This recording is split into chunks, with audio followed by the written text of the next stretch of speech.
Hello, everybody. It is a Wednesday. It's 4 o'clock, and we're back. It is time for another Hammer Away edition. Today, as you can see, we're going to have a rocket chat with the other brothers Johnson. You know what that means?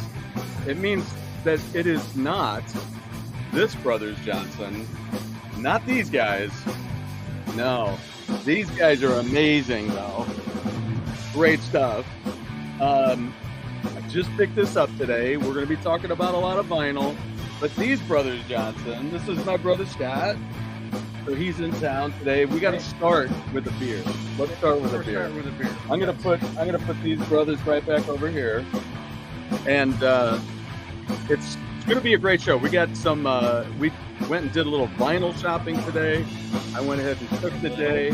Well, yeah, I mean, as far as how many records the store still has and how many we walked out with, it's a little.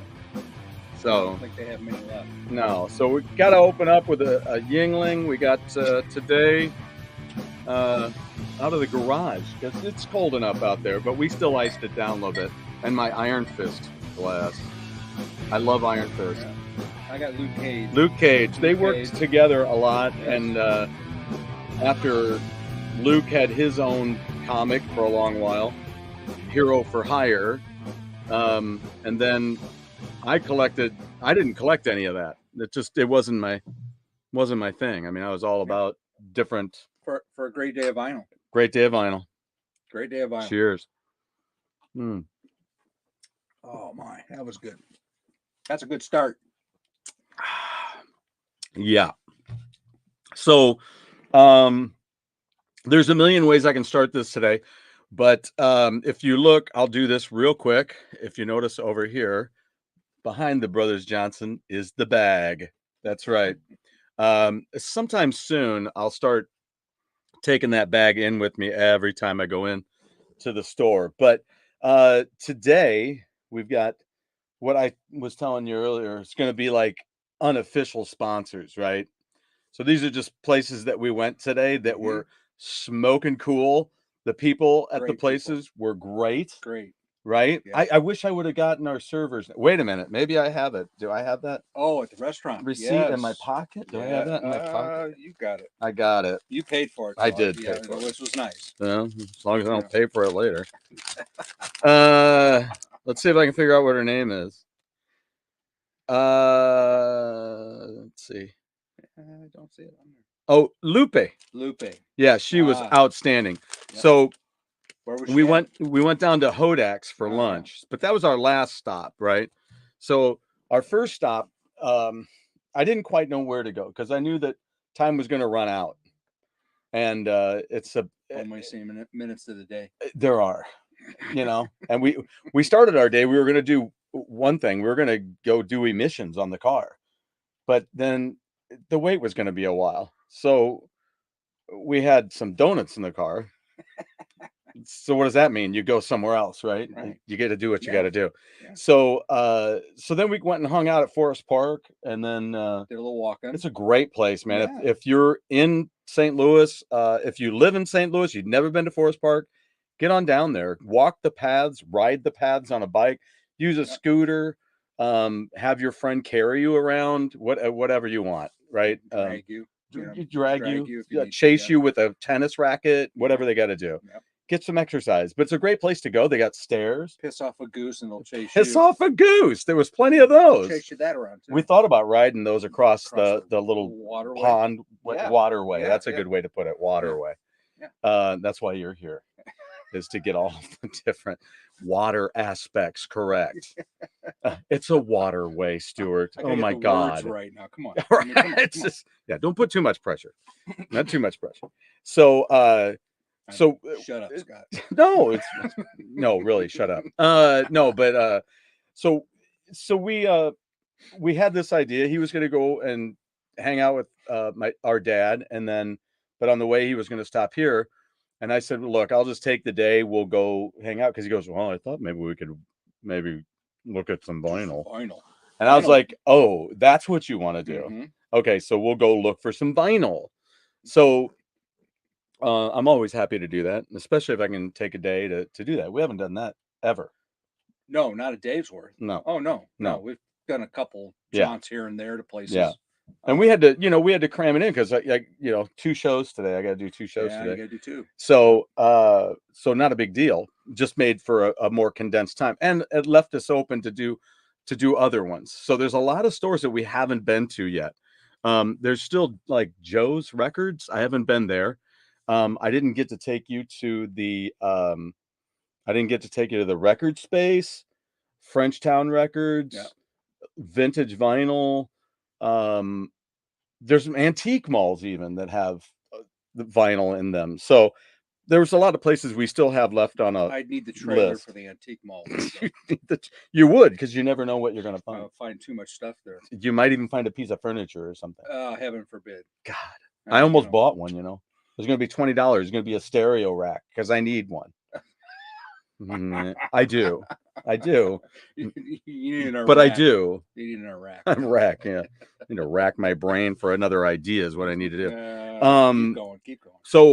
So anyway, but there are some other places. There was a couple of places, but anyway, the first place we went to was the Record Exchange. But I tell you, the places we went today were fantastic. Oh man, they were. I mean, you couldn't ask for better places. No. Record Exchange. I used to go there when it was on the corner down on Hampton, but now for years, I mean, I don't know how many years, 15 years, they've been housed in an old library. Yeah. The library moved north into a large building further up on Hampton, and then they moved into that. I think they moved a block or 2 down to the library, and it's a brilliant space. They have it's packed. It's packed with stuff. So it's got all kinds of stuff you want. Yep. And just when you think, oh, everything's right here, no, guess what, Stu? There's laser discs, and then whoop, look down here, and Oh, and come back over here. Yeah. And you go back to the back, and there's even more than back there. I think I should have taken that. I have that mechanic, the mechanic's roller. The roller, yeah, roll around in there. I just roll around in there. Well, I don't know. It's pretty crowded in there to roll around in. Yeah, I know, but for me to be looking down there at all that stuff, get down that low. Yeah, yeah. If I got to look at all of the laser discs, if you got to look down that low, yeah, you got to get down on something. And I'm going to tell you, if you got a laser disc player and you want a fun movie, go down there. They have a really good copy. They have 2 copies of it, but one is really much nicer than the other, and it's a movie called Green Ice. Oh. And it's have I ever shown you that movie? No, you're not. Okay, so it's a good movie. You like how it's a good movie? You like that movie? You're moving in. What was that about? I'm not moving in. I don't know what that was about. I had chicken for lunch. Maybe that's what it is. That's a shitty excuse. Yeah, it is. So, what do you want from me? Movie. It's a good movie, but there's one part in it that's kind of weird. And Lance is here. Hi, Lance. And Lance is here. Casey's here. I said Lance is here, and I brought up Casey. Support Viking Stew. Thank you. Rock the like button. You got it. On this date in '82, the Go-Go's had a #1 album with Beauty and the Beat. And I'll tell you what, We Got the Beat is a great, it's a great song, first of all. Secondly, it's a fun song to play if you're a bass player. Yeah. I had such a blast playing that in a little 80s project I did at one point. And then everybody was like, that was fun. Let's do more. I go, let's not. Because that was a lot of work. It just wasn't. And they're like, can we have a meeting at your house? And I'm like, no. I said, I'm sick of me. Aren't you sick of me? I'm sick of me. But they all showed up, and then they wondered why certain songs weren't on the list anymore. Surprisingly. I'm like, why are you guys talking to me about these songs? I already told you it's not going to be on. So hello. And then Lance told me today that Lethal Weapon came out this date. Was it 1987? I think is what it was. I think that's what Lance wrote. But anyway, Lethal Weapon, when it came out. No. It was before. It's 85. It was 85. 85? 84? 85? 85, 84, 85? 85. I think it was 85. I got it on the computer. It's right here. It came out, I think he said 85. 87.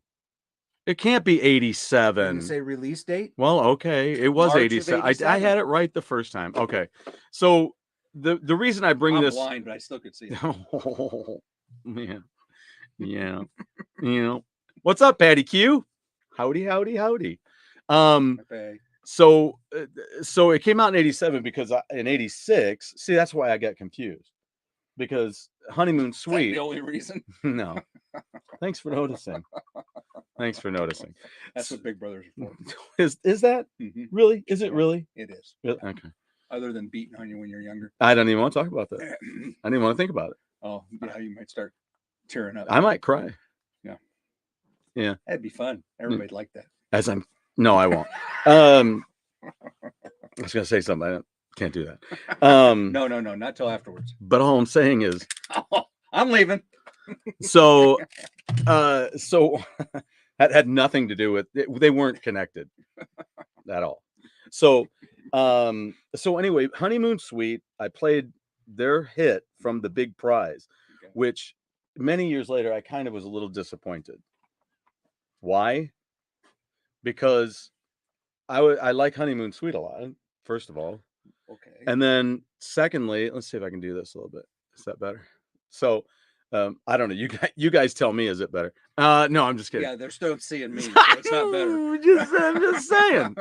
Yesterday, Rick Beato posted an interview with Michael McDonald. Last week, he posted an interview with Stuart Copeland, which goes with his recent interviews of Sting and Andy Summers. Yeah, well, you know what? Lance, thanks for mentioning that, because I'm like right in the same league as Rick Beato. And let me explain that. I don't want anybody getting mad. I don't know that he's gonna be thinking that way. Well, you're right, because I have more hair. You're right. We're both getting white, but I have more of it. Rick, I'm just taking a piss. You know that. No, but not for that reason that I might be talking about, but for the reason that I have Funko Pops of Sting, Andy Summers, and Stuart Copeland right up there. So, are you gonna get that for me? So I paid the most for which one? Any guesses? No, you missed one. See, I said 3 of them. There's one right there. So. Andy Summers. I said, it's cheap help is hard to get. Yeah. Well, I mean, wait a minute. I'm old. I can't reach up that high. Is that what I meant? No, that's not what you meant. So I was at Walmart one day, because people go to Walmart and they buy things at Walmart. And they had these on the clearance shelf. So I got Stuart Copeland, because the boxes are a little dinged up, and they collectible, that kind of thing. And they have the Zenyatta Mendata kind of vignette on the back.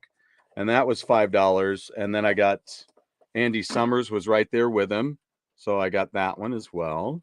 And this box is in a little better shape. Again, Zenyatta Mendata. But it's a little banged up on the edge. So not like I'm going to be worrying about the boxes. And it's got a Walmart clearance sticker. And it's got a clearance sticker for $5. Makes it even worse. So I didn't feel badly about coming home and ordering Sting to go with them. I didn't want him to feel left out. And he's the bass player, for gosh sakes. So you can't. We can keep him up. Can't. Yeah, no. Wait, are you saying you have a flat head? Flat head. So I have those. So that me and Rick are right on the side. I do enjoy Rick's interviews. I feel that I'm kind of in that same vein. Yes. As that, where it's more conversation stuff than it is purely. So here we are, and on this date you did what, and you pooped and peed and whatever. Picked my nose and picked your nose. Yes. Some people do that. And clean my ears. Cleaned your ears. Yes. That's good. I try that once in a while. Yeah, you should. What'd you say? Huh? Yeah. Oh. Do you ever heard those stories, like people when they clean their ears a lot, and then spiders get in there and they? Yes. Yeah. That's why you should just let your ears do most of what they're going to do by themselves. Medical help for the day. Dr. Viking Stew, thank you very much. Oh my God. Let me get your chart. Yeah. So anyway, how many spiders this day? 10 only.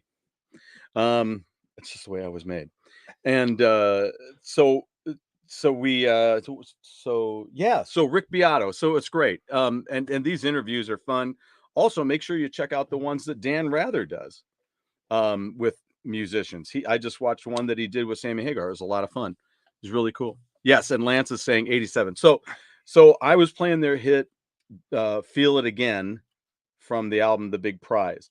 Now, this was what disappointed me. Many years later, I met my friend Joe, and Joe's a bass player. I call him Gil because his last name, I don't pronounce it like that. When I go, hey, Gil, I don't go, what's up, Gil? So, but his name is Gilbert, Joe Gilbert, great bass player here in St. Louis, fantastic dude.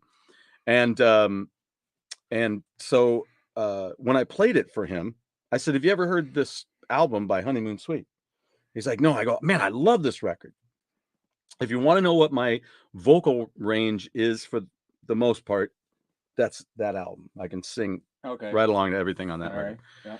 So that was very popular. And then they had this hit song that was in Lethal Weapon. So I was thinking that they had something in it before they put out The Big Prize. That's why I was like, is it 85? Is it? But I thought it was 87. But so Lethal Weapon, underrated Christmas movie, like Die Hard. Oh, Lord, let's not get into this now. No, we won't. Which Christmas music are really Christmas music? Oh, come on. See, Christmas. It's Christmas. It's Christmas. It's only at a Christmas party. It's not part of Christmas. Yeah, but it's a whole Christmas party. The whole movie is taking place during a Christmas party. It's not like they had the Christmas party. They're just blowing up a building that's got a Christmas party in it. Thank you. At Christmas. It's not like they were like, well, it's Tuesday in March. Let's do a Christmas party. That's not really Christmas. Oh, it's not like that. The great debate. It's not. There's no debate. The great debate. There's no debate. Yes, it's only an argument. Arguments are one-sided. And older brothers always win. You're adorable. So in their mind. You're right? adorable. So I was gonna say something mean, and I'm not gonna do it. So because I look so stupid by saying that. I wasn't going to say it. Thank you for doing so. And so he listens to the record, which is produced by Bruce Fairbairn. So Bruce had just gotten done doing the Bon Jovi stuff. Okay. And then he did this at the same time, right, in that same time frame. And he listens to it. He goes, wow, this sounds a lot like Bon Jovi. And I'm like, damn it. Like, it does sound a lot like Bon Jovi. I'm like, shit. I'm like, but I like Bon Jovi. But I mean, at the same time, you don't want to know that you love something because it sounds like something else. The continuation of something unwittingly, yeah. You're like, oh, I just really like it because it sounds like the other thing that I really like. How boring. How fucking lame is that? So anyway, so we can move on now. Please get away from the Christmas please movies. Did you say please or police? We were just talking about the police. Yes, we were. So today I touted this as a bunch of stuff, right? Because we're all over the place. We have a lot of stuff. I mean, we're gonna do this. Mainly it's a vinyl find. We're doing kind of a duet vinyl. I call them vinyl confessions because it's like, what have I done now? You know, vinyl wise. I hope someone's not watching what I've done today with all the vinyl I got. Well, I bought you some. I know. I bought you, yeah, because she'll still shoot me. Oh, not if she ain't got new bullets. And she ain't, because I got them all. So there you go. See, safe. Nowhere to pack your bullets. So so we have a big cool vinyl confession today because we did some cool shopping. We found some cool finds. Do you want to show? Do you want to show a few of yours? Nope. Put it down. I know. Or how do you want to start? Do you want to start with that, or do you want to open up something? Let's open up something you got. Okay. You just got something. So I have lots of stuff. You got a lot. I have lots of stuff. And here I ordered this the other day. Jeff and I talked about it during Go Game Go, and I had to get it. The price was right. It's goofy and it's fun. What else is new? And it's in a steel book. Really? So the price is pretty good for the whole series. You're going to go, this is going to be fun. I'm not even going to say anything else. Let's just watch. Oh, well. There you go. Oh, my God. What is that? The complete Ultraman series in a steel box. In a steel box. Isn't that cool? Oh, my goodness. It's so cool. Here, let me see that. Yeah. No. Really steel? Oh, Steel, sorry. dank. So yeah, it's a lot of fun. Ultraman. That's a cool packaging. Isn't it though? It is. Isn't it No, though? that's good. Yes. Cool graphics on the front. Yeah. So I'm gonna run Nice. around like a superhero now. Oh Lord. could you wait till after I leave? No, No. Okay. it's too late. I already did it. Okay. I already am a superhero. All right, so let me open up one other thing. Messy down here. I know. I just throw shit all over the place. All over the place. That's what the show's about. You ever do that? Like you get to that point where you're like, I can't open this, and then it goes. Don't you make sure you pre-open everything before you get over? No, I can't be a puss like that.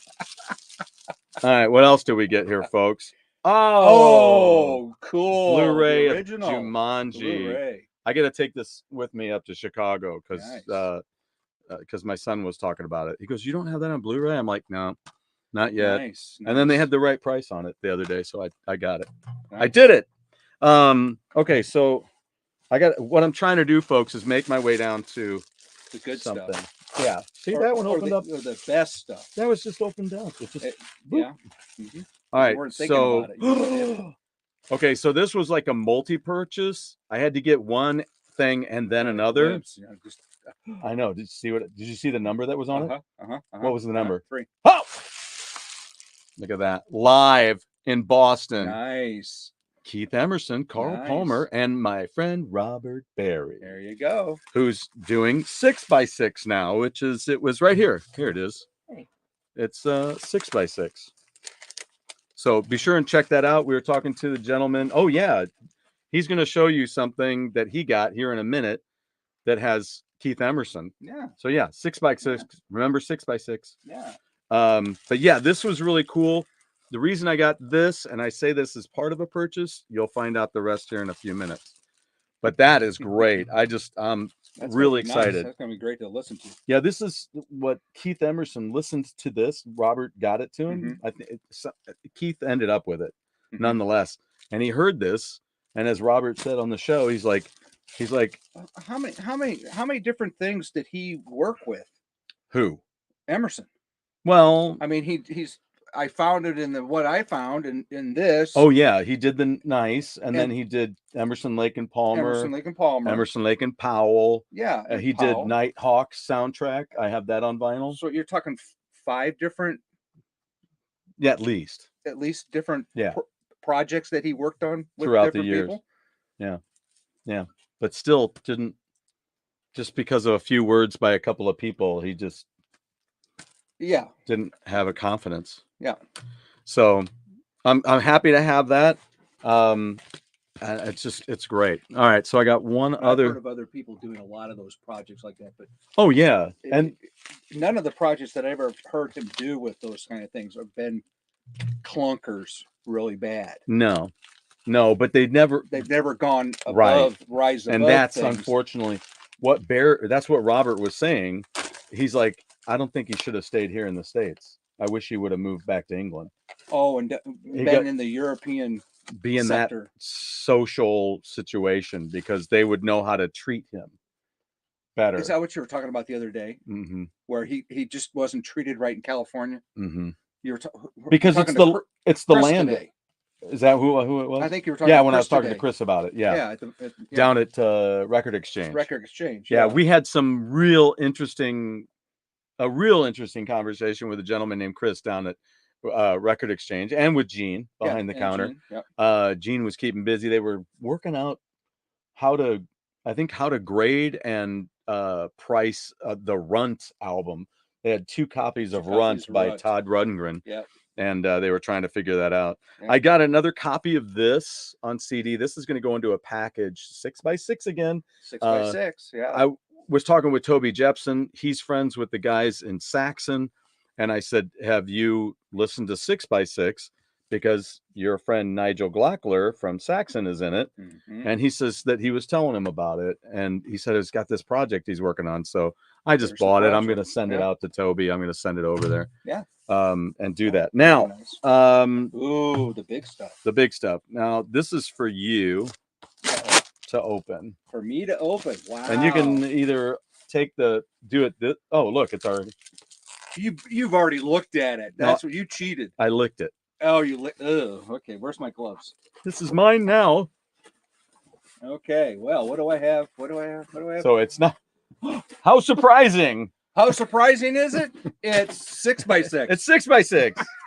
He's gone nuts. So with it's getting 6x6. I did. That is probably Excellent. that might be the 3rd copy I got. That might be the 5th copy I got. That could be the Nice. 7th copy I got. Nice. But Great. But yeah, there's the vinyl is what in a there. day this is. I know it's a What a day vinyl. this is. It's been great. It's Thank finally you. here. It's finally here. I love it. Oh my god. I think I just made myself throw up. Oh, just a little bit. Just a little bit. Yeah. Right there in my mouth. Yeah. Right there. Let's swallow it down with a little bit. So Record Exchange, if you've never been there before, make sure you get out there. Gotta go. One of our official unsponsors today.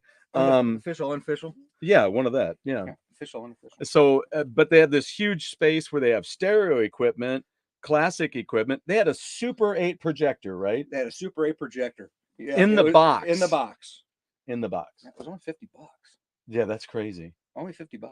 So So do you remember watching anything on Super 8 back in the day? No, I never watched anything on Super 8. Okay, well, Craig had one.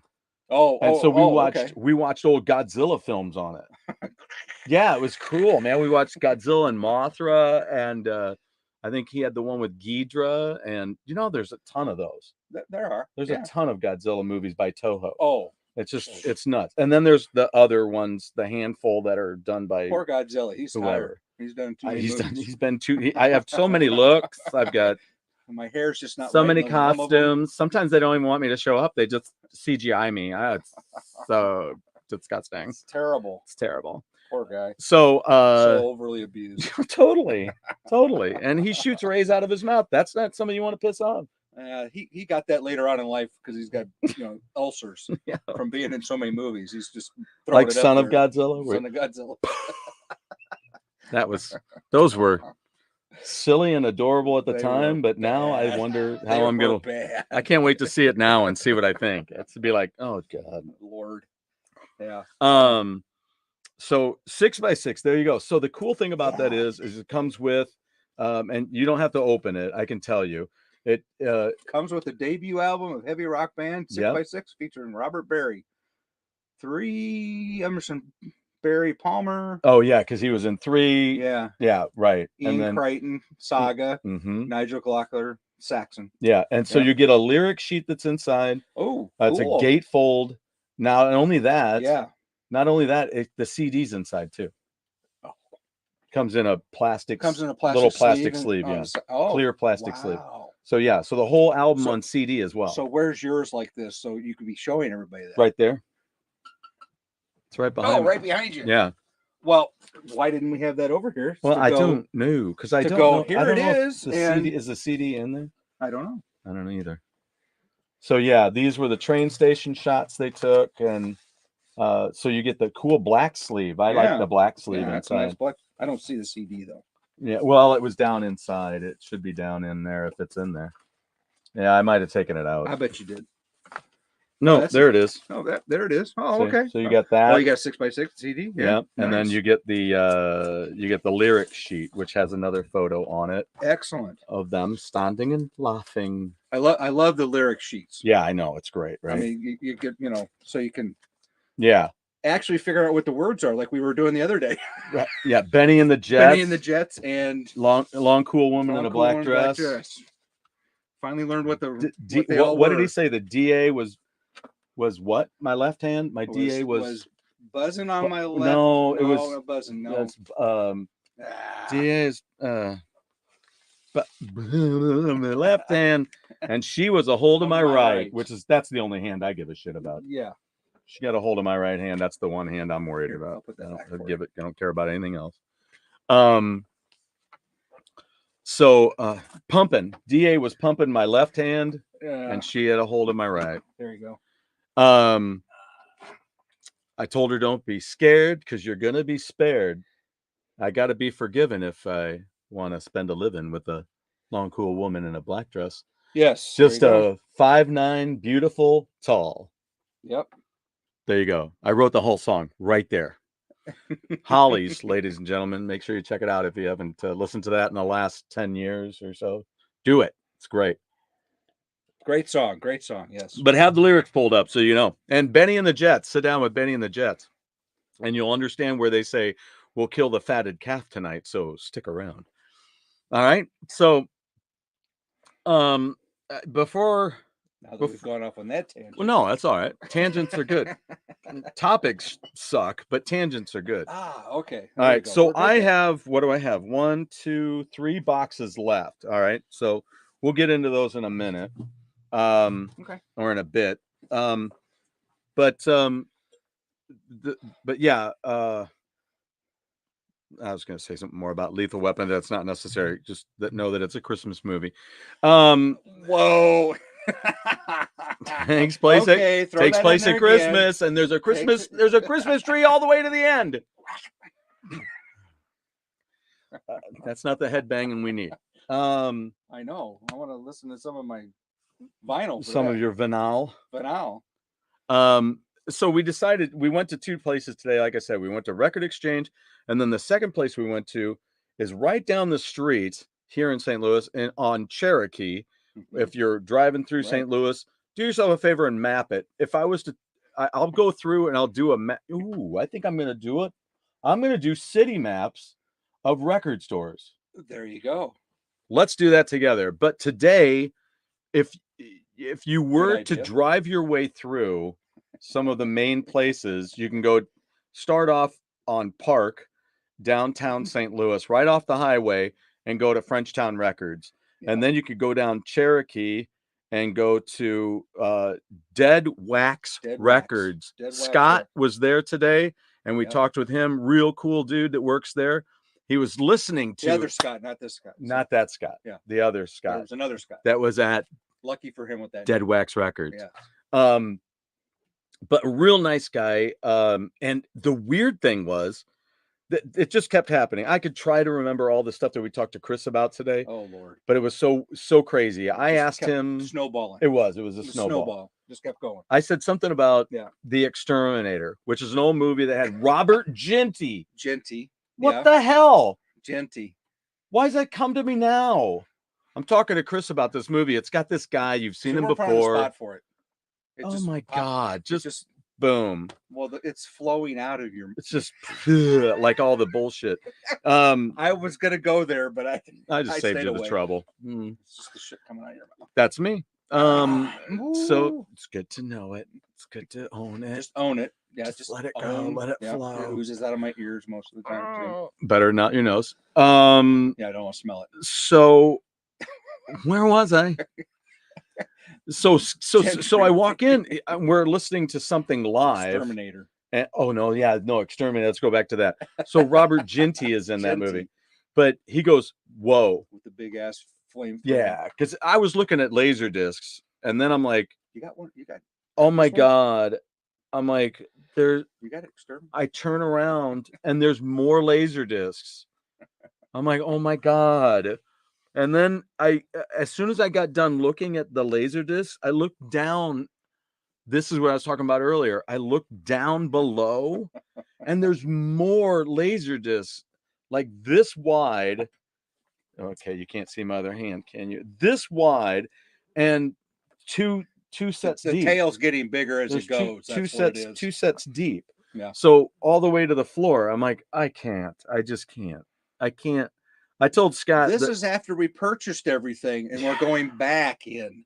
So I'm like, wow, we're going to be here a while. Yeah, it happens. It happens. It was fine. I found 3 other albums at the same time anyway, too. But I told you that I've been in there. I went in there by myself because I don't put people through that. You know, just his brother.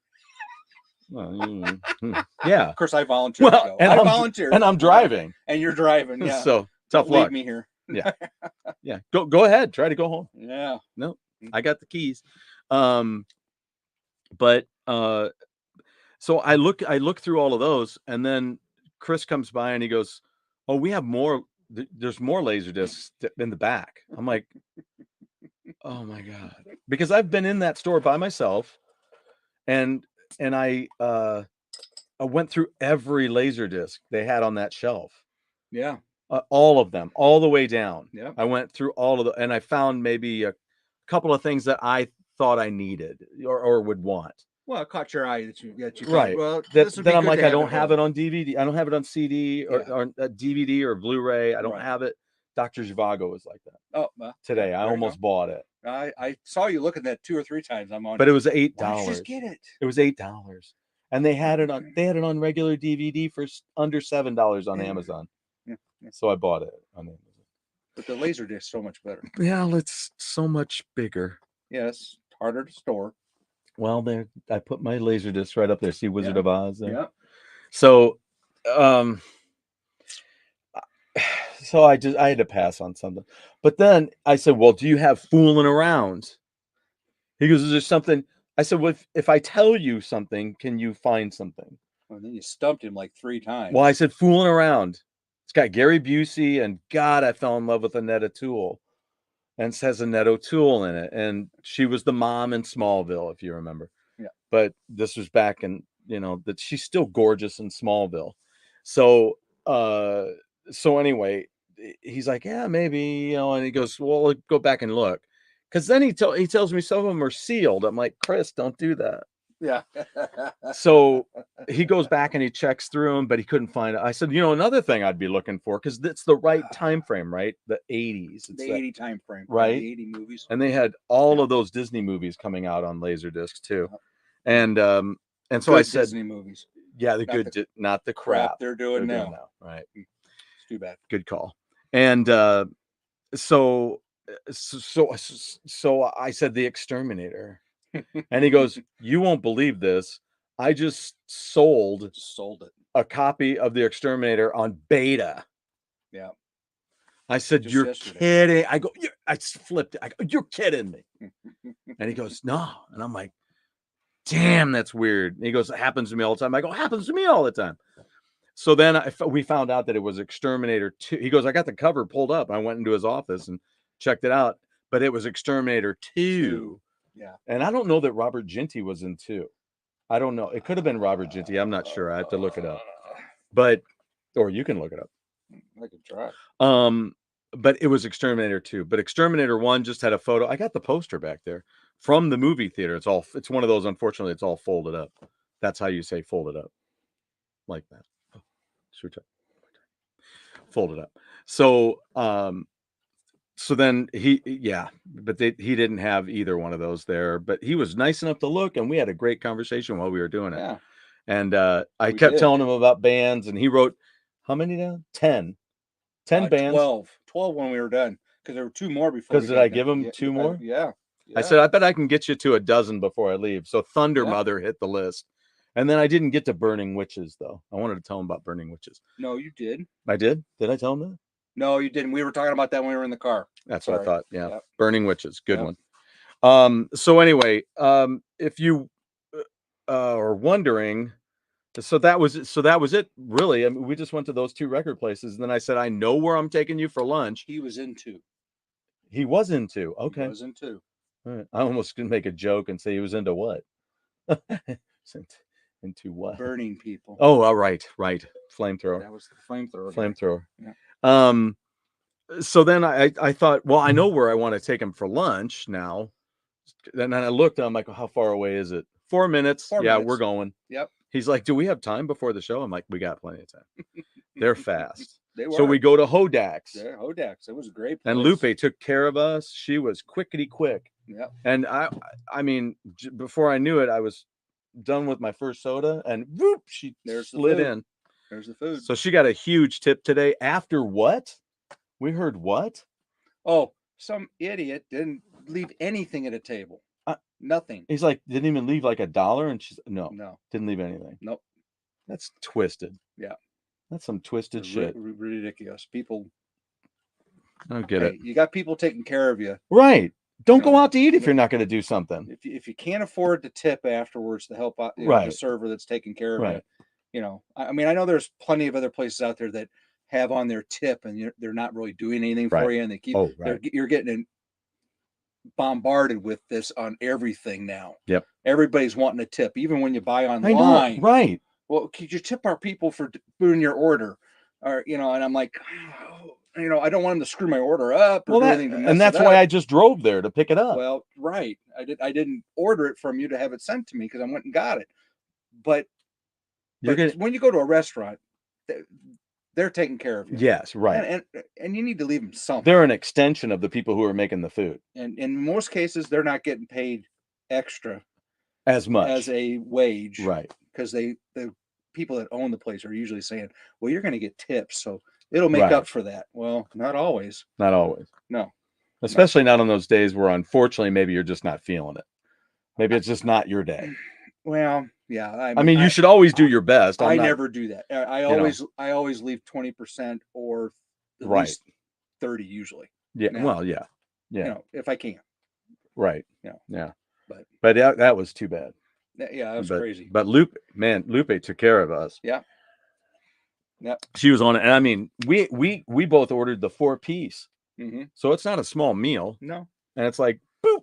No. And it was great. Yeah. It was hot. It was good. So, so a big shout out to Record Exchange, Chris and Gene there, and to Scott at Dead Wax Records, and to Lupe and the staff there, who were really welcoming when we came in. It was great. They're like, just sit anywhere. Yeah. And I asked I'm sure she was the manager. Yeah. I think she was. I said, well, where would you like me to sit? She goes, these are nice seats. And I was like, then I want to do what you want. That's what I want to be your favorite. And it was funny because oddly enough, I hadn't really thought about it when we stepped in, but oddly enough, where we sat was just a few seats over from where Christine and I sat the first time we went there. Yeah. So that was hilarious. Yeah. Okay. So, many years ago, we met each other. And I try to take him back. Can you just put him back? Can you leave him there? Leave him at the hospital. No, seriously, he'll be fine here. Yeah, somebody will take him. There's a lot of caring people. There's a lot of people that'll clean. Take on riffraff. It's a clean place at the hospital. Just leave him here. Leave him here, Mom, Dad. I'm sure he'll be fine. So, but no, they took me home, and then many years later, and we beat him many days. What was like the first album you ever bought? Because I'm going to start talking about all the things that I remember. The first album that I remember listening to constantly was BTO, Not Fragile. Okay. Well, Not Fragile was that was 1975. 4. Oh, is that 4 or 5? So what am I thinking then? I'm not thinking that one. No. I mean, that's about right. I mean, that's right. Because then the things that I remember him having were things like Uriah Heep, Hawkwind. Yeah. Mom bought us our first Styx album. Yeah, she bought the first. She bought Styx 2. Styx 2 because it had the on it, which was the on it. I can't remember the name of it now. Toccata and Fugue. Oh yeah. So she's like, ooh, this is kind of cultured rock and roll. You know? Yeah. I mean, you could kind of consider Dennis DeYoung that way for sure. Yes. I mean, I never thought that them as being anything harsh. Right. But it morphed. Yeah. Changed into more of that later on, of course. But right. But their beginning was a lot of well, that first album especially had a little bit more experimental things in it, which everybody does. Yeah. You know, Black Sabbath did it, Judas Priest did it. You know, so many bands over the years they kind of Queen did it. Yeah. You know, but when it came to that kind of stuff, they had some different stuff, but there was some heavy stuff though in those first because we got to remember they did Styx 2, Serpent is Rising, Man of Miracles, right, were all on Wooden Nickel. Yeah, those are all Wooden Nickel, I believe. Yeah. That's it, right? The 4. So they did those, and on there's Witch Wolf, and there's Winner Take All, and just other tunes that are pretty heavy. And then there's a lot of experimental stuff. And don't forget Plexiglass Toilet. It's not credited on the record. It's not credited, but it comes after A Day. It's the song is called A Day, and at the end it's it goes as bad as the, and then however that song ends. Yeah. And then it's like, don't sit down on the plexiglass toilet. Yeah. Said the mother to her son. Yep. Wipe the butt clean with the paper. Clean with the paper. Yeah, it did. It did. Yeah. And you're sitting there going, what is happening right here? Did somebody just come in and replace my record? I was going to say, has the record been changed and I didn't know it? But no, I still say that BTO was the first album that I listened to. Okay. Straight through all the time. I would constantly. But we had BTO too. Yeah, we had BTO too. Yeah. Yeah. But which was the last album with Tim. Yeah. Who ended up getting into real bad issues later. Yeah. That weren't good. No. Socially. But I mean, so Styx probably was one of the next, I had a Uriah Heep here and there. Yeah, he had Uriah Heep, but the other thing that I remember you haven't, now we had it on 8-track. We had Iron Butterfly. Yes. On 8-track. Yeah. And we had the quadraphonic stereo. Yeah. Which was bitchin'. It was great. For that Metamorphosis track. Yeah. Oh my God. But I remember you having Lucifer's Friend. And the weird thing about that record is I never really listened to it, but it's a great record. And who was the lead? Do you know who the lead singer was? I'm not expecting you to know. You don't have to. This is something that I know. I know we've said it before. But John Lawton. Yeah. And John Lawton was in the later stuff that you had by Uriah Heep. Firefly. Yes. I love that. Fallen Angel. I think there was one other one. I saw that today too. I almost grabbed that, and I just. That's a great cover, man. What a great piece of art. Yeah, the art's great on that. It's fantastic. Yeah.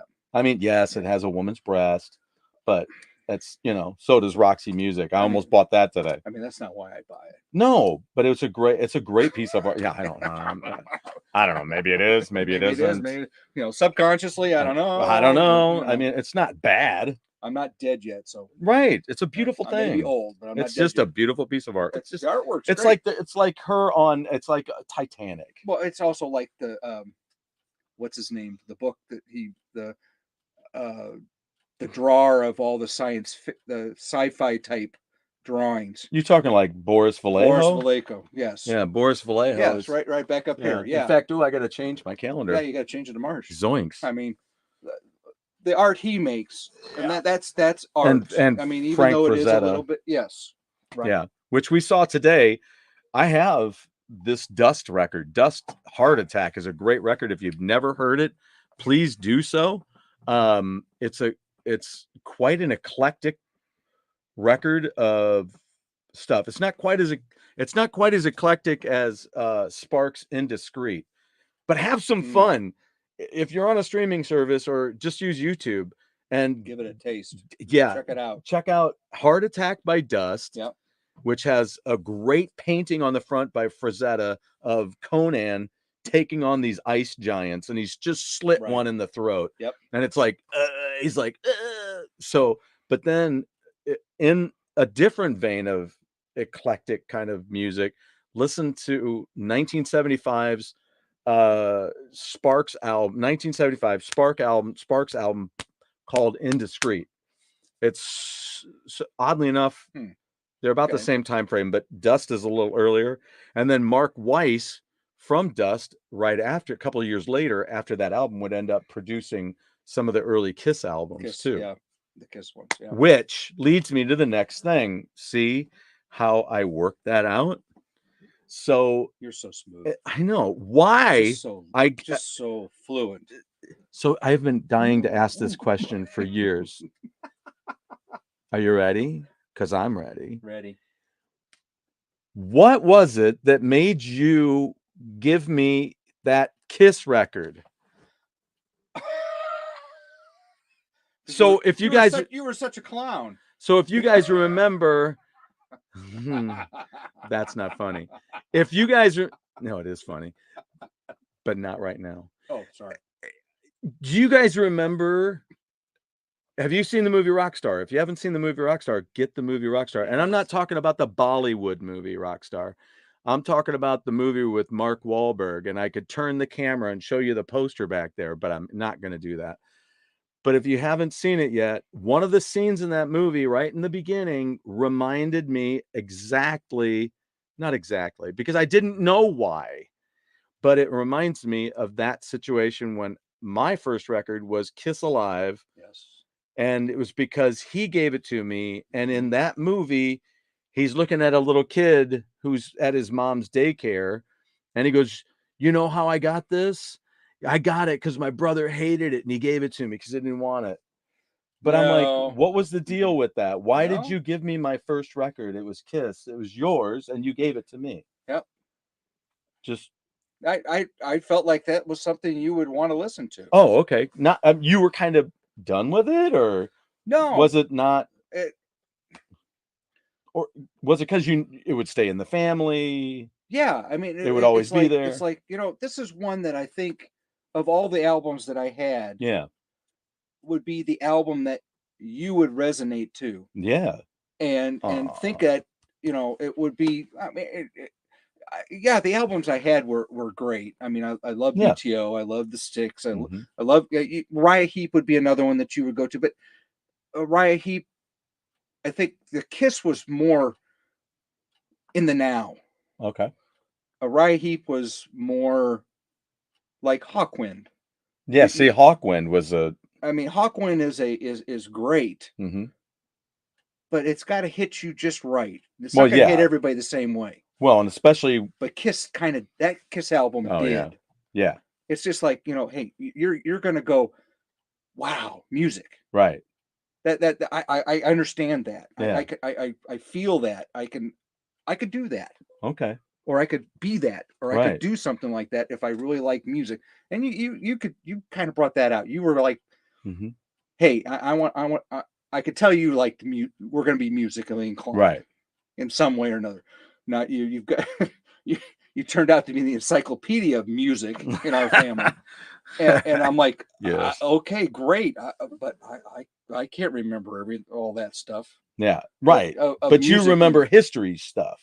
Well, yeah. So as I said, if I could have just made world leaders into bands and musicians, then I'd hey, the drummer's Hitler, and so Mussolini's playing the guitar, and Napoleon really tanked on that one album when he went in, and it all didn't go very well. Yeah, didn't do sax. Next thing you know, harmonica, he didn't. Yeah, he turns out like Bon Scott. But that was the whole thing. I'm thinking, going, hey, this is kind of a neat album, and I think you're gonna go, wow, that's kind of cool. I'd like to do that, or I could be like those guys. I mean, they're crazy nuts, with what they were doing, and they were doing it all for show, and to make the money, and to build a brand, and to say, hey, we're Kiss. Yeah, we're nobody else. Nobody else is gonna. I mean, there were other guys out there that tried to do that and tried to do the makeup. Yeah, but it just never was the same.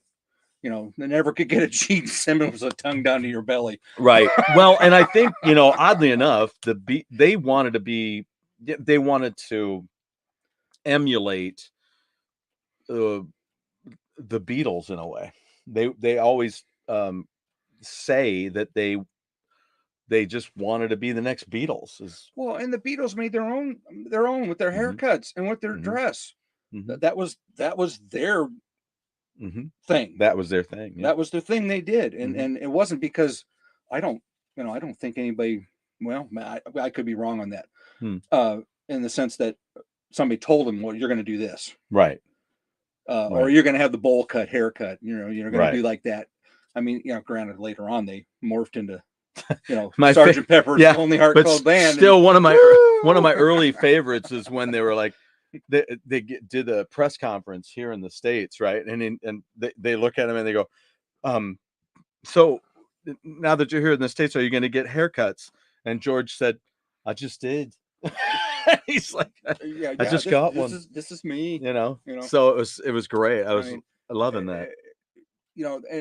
And what was funny is that all the adults are going, oh my God, these guys are terrible. Yeah. But just what happened when they went to India and then came back. Oh yeah, right. You thought that was bad. I mean, you thought that was bad. That was clean dads. Cut. Yeah, that was clean cut. Well, and that's when he comes back, and John Lennon's like, "Yeah, we're more popular than Jesus," and you're like, he didn't mean anything by it that they were any better. He just meant more youth know about us than they know about than are concerned about learning or knowing about that. Learning and knowing about anything. Yeah, right. Yeah. It's just, it's not. I'm not. It's but just. it's all context. It is. It's crazy how people just go, "Oh my God, he said he was better than Jesus," and you're like, we're going into an area that's where that's the world anymore. Oh, exactly. They only take this much out of it, right, and don't get the whole amount, and so then people are like, "Oh my God, what did you get the rest of the words or the rest of the sentence?" No. Right. And it's terrible how they do that, and they do that to a lot of the pop culture or the music world or anybody that's out there. Well, I mean, look what they did to Alice Cooper. Oh yeah, yeah. You know, I mean, yeah, and he's he seems tame now. Well, and he's a smart guy. He is very smart. I mean, he knew what he was doing. Mm-hmm. Yeah, he was no dummy. Well, and the thing about Alice Cooper, though, and two, also, I'm not also, is that he understands that life moves on. He gets that. He's like, this is who's in the band right now. And then, okay, you're doing well, and you're going to go and do, Kip Winger, and Taylor, that Paul Taylor that were in Alice Cooper's band went on to be in Winger, and then they did this, and then he's got people like Chuck Garrick who are doing great work in their own band, and Nita Strauss is playing for him, but he understands that things fluctuate. You have this guy is in now, this person's in now, she's in here with doing this, but it's okay if it kind of catapults them. Oh, you played with Alice Cooper, and well, that's the whole thought of anyone in any management position. You're always wanting to teach everybody below you so they become managers, or teaching these people how to become performers, how to play the instrument that they're playing to their best ability,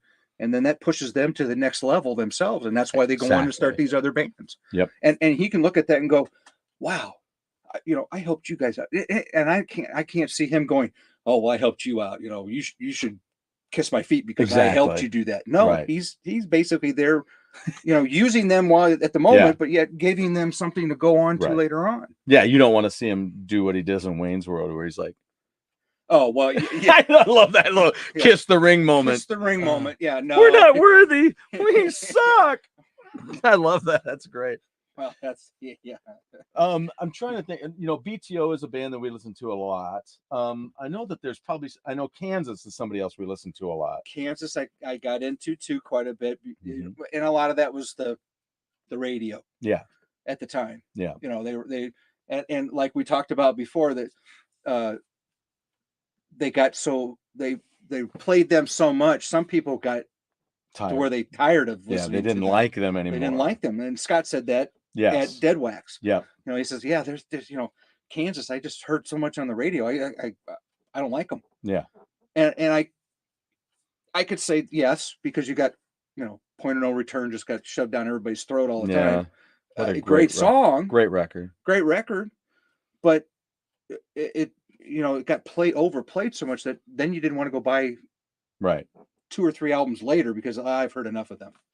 Well, yeah, because the one that came out after that is they put out the live album from that tour, Two for the Show. Well, now, which is great to have that on vinyl still. Yeah, it's like.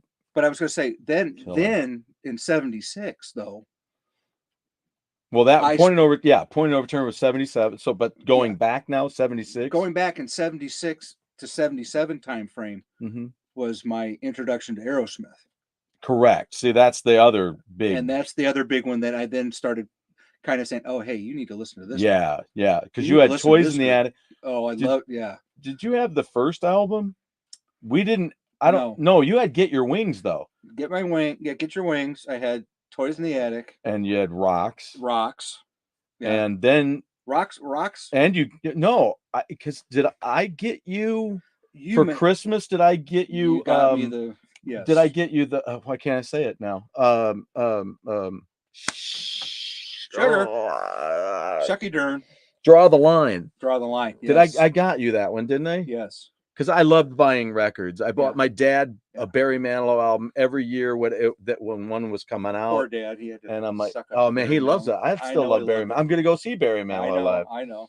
Barry Manilow, and then two other shows. How about this? Judas Priest and Sammy Hagar and Barry Manilow. So if we could just get them all together. Is he in the middle of them? Yeah, I think he's one, and then he's in the middle, and then I think he's gonna front Sabaton. Oh yeah, that ought to be good.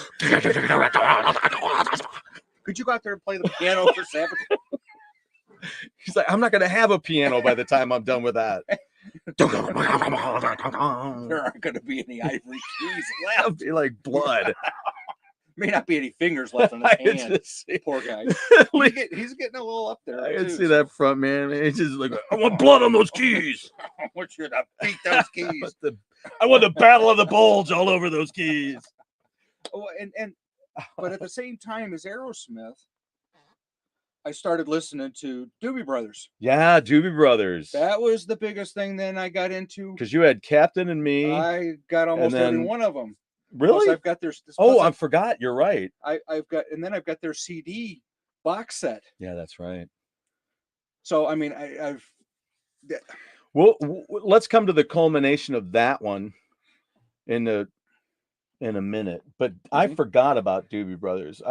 That was another big one because you had Eagles and Doobie Brothers about the same time. Eagles, yeah, because we were talking about the first album with the skull on it, and then the greatest hits, which was brought to life mainly because of David Geffen. I will say that on my understood knowledge from the movie about David Geffen. Oh, right. If you haven't seen that movie, do yourself a favor. There's 3 movies. If you're interested this weekend or something while you're kicking back, watch the David Geffen story. Watch The Greatest Night in Pop Music, which is about the making of We Are the World. We Are the World. And then also check out the story of David Foster, the producer who ended up working with Chicago in the 80s. It's a great one. I'll tell you more about that one later. I think I've already talked about it on the show, but with Ben Vereen. Oh, right. Yeah, we'll talk about that later. Yeah. But it's real interesting to think about. But Doobie Brothers, because you had Vices and you had Captain and Me, and you had did you have one earlier, Toulouse Street? You had that one. Yeah. And then of course Tom left. And you had Stampede. Yeah. I do have it. Yeah. That's right. Okay. Yeah. And then of course, because I have all those albums still. Those are the albums I still have. Right. So okay. Original what I had. So okay. So back from the 70s, I still have those vinyls. I forgot. I haven't had to rebuy those. So yeah. They're all the originals that I bought. Okay. Yeah. But then at the same time, we're talking about Heart and Fleetwood Mac. Fleetwood Mac. I had several, at least 4 of their albums. Yeah. Before the end of my college days. Yeah, because you had Fleetwood Mac, you had Rumors. Yes, that was the big one. And then the 70s. I'm trying to remember. So I know I have one of their earlier albums back here on CD. I do not have a lot of their early stuff. Yeah, with the Peter Green stuff with Bob Welch. Yeah, with Bob Welch in there though. So, but because then he went out and started doing his own stuff, and I got several of his stuff, but I don't have any when he was with Fleetwood Mac. 2 albums, man. Especially those 2 records. But then I really got into the Uriah Heep more, and I got all their albums. Correct. That time frame too. Well, and I think the most unique thing about when you were collecting that stuff is that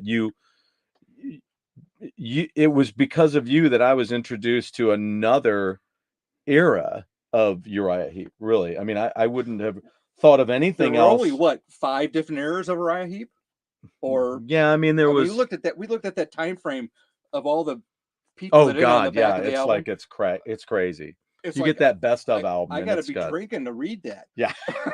I gotta have at least 3 beers before I start reading that. I'm going, well, he came back over here. So do you understand? No, not quite drunk enough yet. Give me another beer. Give me another, one more, and maybe some scotch. I could use a little bit of scotch. Yes. 2 fingers. Make it 3. Just make it 3. I really want to absorb it, so that I can go out and tell people. I would tell you about Uriah Heep, but wasn't drunk enough, and I just didn't absorb it all. So if I'd had one more finger of the music scotch. Was good. The guys, I don't know who they are, but yeah, the music's good. Because we just on the show recently, I had a memorial moment when in remembrance of why can't I say his name now? Yeah, I know who you're talking about, but I can't say the name either now. John Wetton, who went on and did Asia and was in King Crimson and was with so many different bands. At UK, I found a UK record, his band in the 80s, and also the 70s into the 80s. And so I remember seeing that those guys were part of those bands and knowing that they were, but it's like I never ever got to hear any of it. And I didn't know who John Wetton was back then. I didn't know that he was in King Crimson. I just knew that he did the Uriah Heep thing. And I'm old, so I knew he was in King Crimson back in the day, but I mean, I didn't ever own any King Crimson. No. I don't know if I own any now. I mean, I mean, that's not. I don't own any, but I've listened to them. Yeah. And heard them. But, and what some of what they did. Well, yeah. I mean, there's brilliant people in that band. There's a list you need to make. Your top ones over here, and then you need to make the ones that I've heard about them. Mm-hmm. I need to get some of those. That's my list I got to make now. And that's part of it. I wonder, I mentioned them earlier. It's got to be right here. I have a copy of that Lucifer's Friend album. Oh yeah, but is it right here? Is this it? Because there's Loverboy, and that's Leonard Skinner. So what is this? What is that? That's it right there.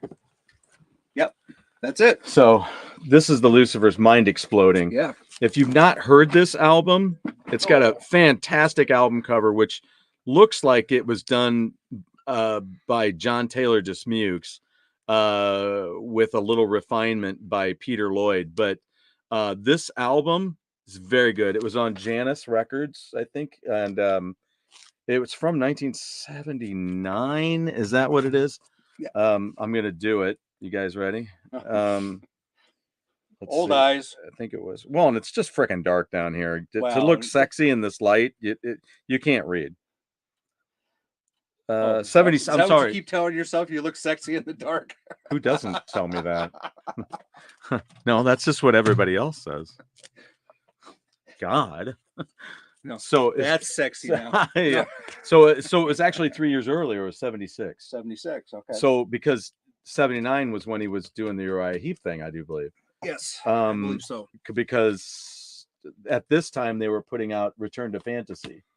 This came out in 75, I do believe, which has a song on it talking about Shady Lady, about the woman he met in St. Louis, and that's who I believe he's singing about his wife, to whom he was married here in St. Louis, Ken Hensley. And then as soon as I moved near him, he got divorced and went back to Europe, where he went on tour as Uriah Heep with John. He did Uriah Heep music with John Lawton in Spain. He was on tour in Spain. So big visa issues. It was like not good. It wasn't good. But I did get to meet him a couple times. A super nice guy. I went to the house and talked with him. And I remember you talking about that just before. So nice. Just that's what makes it all so tough. When that stuff happens, you're like, oh damn it, they were really nice. Well, yeah. To me. Yeah. I mean, I thought, So so let's take a look. It's like the song says, the good ones go first. Yeah. So why am I still here? Oh, yeah. Okay. Let's go. What's the next thing we're going to talk about? So what we're going to do is I wanted to think about, I took care of this Kiss album situation. Yes. So what I did. I hope I explained that well. You did. I thought it was pretty cool. I just never really knew. Yeah, I just never talked about it. No, you've always said you were going to. You always wanted to know why. And I'm like, I didn't. Yeah. So quit asking me now. So shut up. God, I gave it to you. Shut it.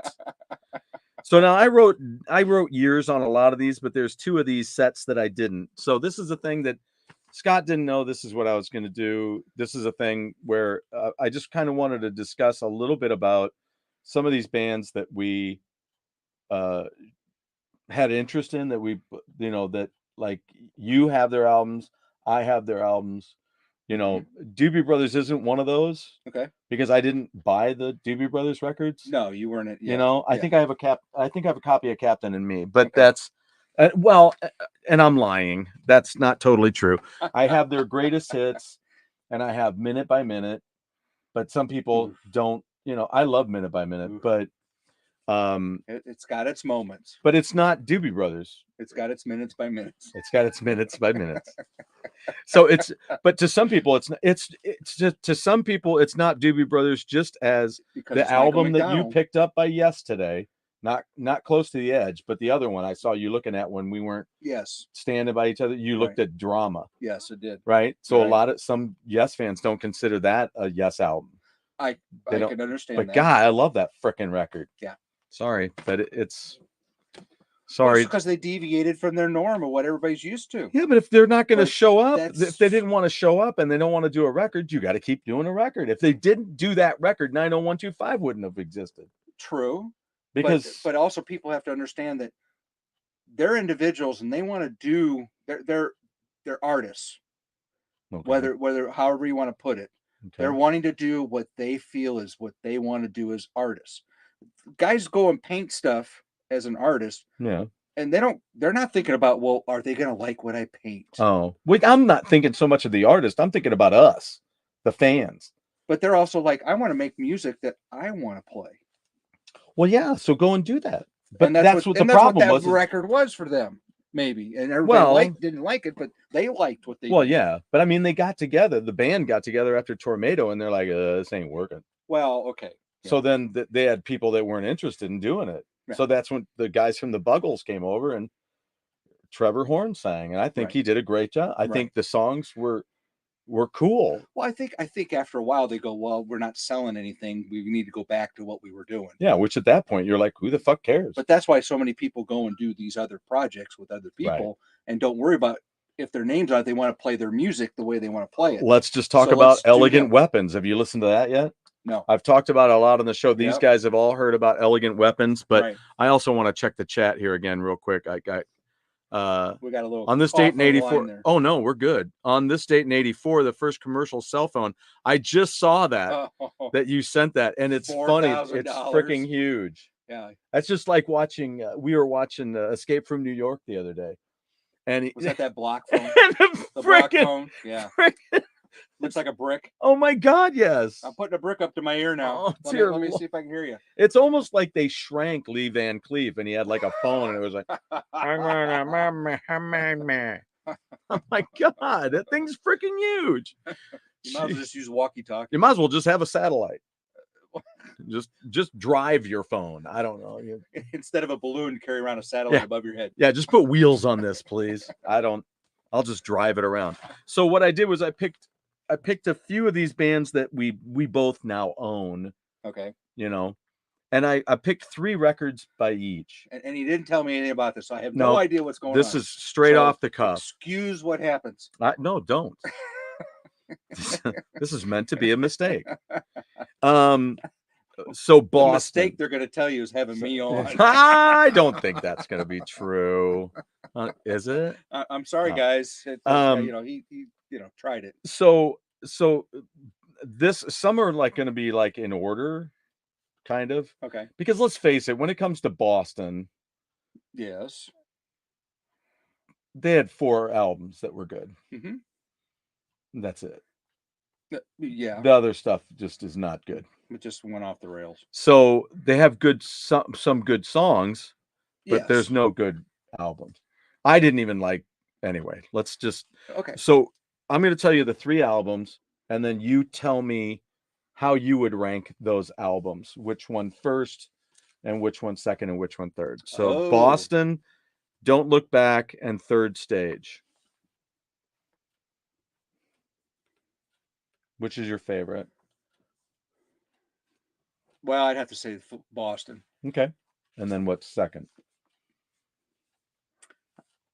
I think Third Stage jumps into ahead of Don't Look Back. Don't Look Back. All right. We completely disagree. Yes, I'm sure we do. Normally we do. I did not give Third Stage a good rating in the school paper when I was in college. And I pissed off one of my frat brothers He was pissed as hell. That's a great record. No, it is not. Well, but, no, it's not. But I mean, it's got great songs. There are some great songs on it. I get it. I just thought it was, and I don't. I'm not here to change your mind on anything. No, and you won't. So don't worry about exactly. it. And I just don't. You know what I'm saying? Reason you know what I'm saying? I'm just. I don't. Yeah. You know it. You feel that way, and that's great. You like what you like, but I like it better because of what Scott said at Dead Wax. They overplayed. Oh, well, so you think you were just deadened. I was deadened by that second album that came out, and I got that third one, and it's like, you know what?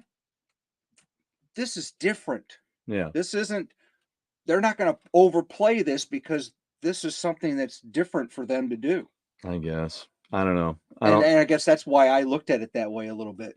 I think I say that one's, I would put that second. I think for me with Boston, it's the part of it is the problem is that it was too overindulgent on the third album. Secondly, it took too long. Well, it took a long time for that one to come out.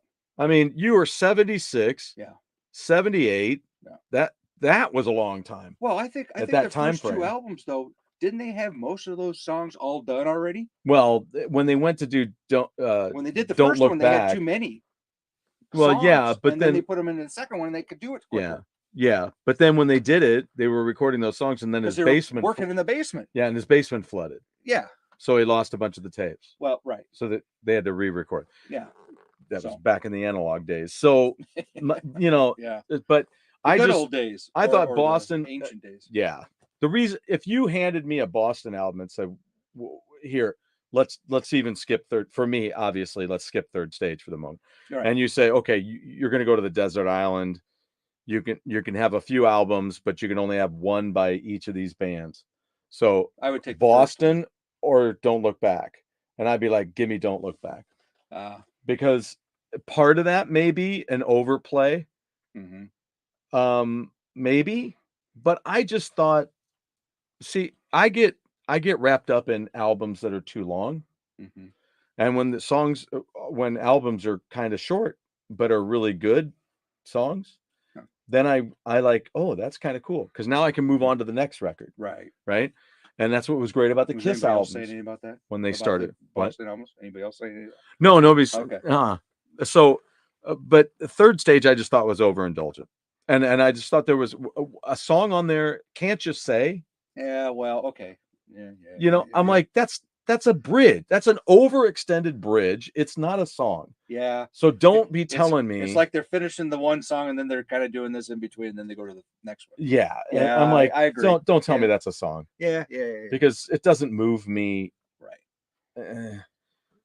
Well produced, well sung, well played. They sang most all their songs, but I just didn't think it was great. I just didn't think the songs were great. But I thought Don't Look Back. I love Don't Look Back. I just love that song. Well, that's a bitchin' song. It's a great song. And then Man I'll Never Be. Come on, it's one of the original power ballads.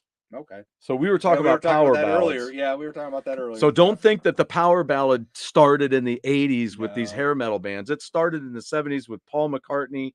Maybe I'm Amazed. It was, and you're gonna flip out over this one for two reasons. Either you're gonna go, I don't even know what the hell you're talking about. Which Christmas movies we were talking about. You're gonna do the same thing about this. This is gonna be the same type of dilemma. When I say this, anybody who knows what song I'm talking about is gonna go, "You're out of your freaking mind," or those people who don't even know what I'm talking about are gonna go, "Are you out of your freaking mind? I don't even know what that is." It's a song called Sad Eyes. It's by Robert John. Listen to it. And then do yourself a favor, listen to a Billy Joel song called Shameless. He wrote that with Jimi Hendrix in mind. I never knew that, and I didn't think about it. And then I listened to it, and there's a whole guitar solo in there that's very Hendrix driven. Yep. And there is. Garth Brooks covered it, and it's a great song. Too bad, but that's okay. We'll let him no, I thought he did a fine job. I think he did a great job. I liked that era of, I don't want Garth Brooks. I don't want No Fences. I do want we had this discussion Rope in the Wind too, yes, Rope in the Wind, the whatever the hell the other In Pieces, and then whatever the third one was right in there, There's 3 albums in a row. It's 3, 4, and 5. I like those records. 1 and 2, no thank you. Everything else after 5, no thank you. It's too country. It's just too much country. Well, I'm even surprised you're talking about Garth Brooks at all. Well, he was great. He knew what he was doing when he was doing that, because and then in all of his interviews with country channels or whatever outlets, he was like, no, man, when I was growing up, I was into Kiss, Queen, all this stuff. So you're like, oh. Well, most of those guys that doing that were into look at Brad Paisley plays Hot for Teacher on stage, and he can play it. Damn, he can play. All right. Sorry. The next group of no, you don't have to apologize. Aerosmith, all right, is next. Toys in the Attic, Rocks, and Night in the Ruts. How would you rate those? 1, 2, 3. Okay. Just like that. I know that's a tough one. It's a tough one. Toys in the Attic's definitely at the top for me. That's always been my that's the go-to. That's the go-to. Now if you had replaced it with another album instead of those 3 albums, I might have switched it to if you'd gone with the Draw the Line. Okay, right. That would be number 2. Okay. Yeah. And then Rocks would be down third. And third. Oh.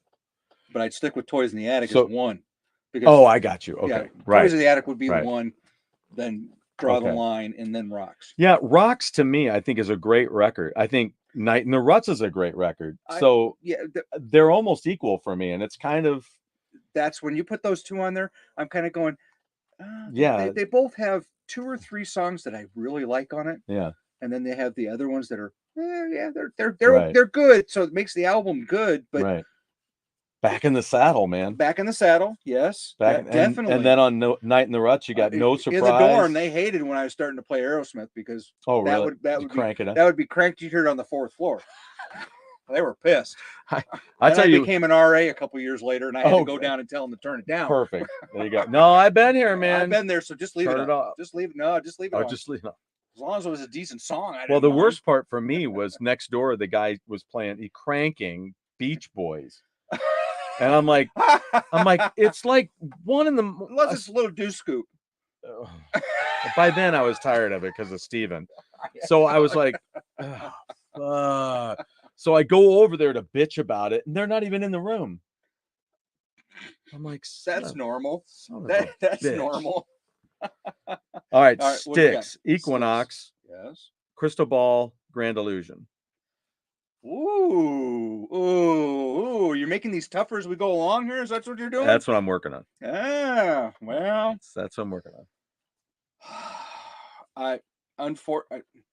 Not unfortunately. Right, I would say of those 3, because you got... What hits the top? Crystal Ball's top, to me.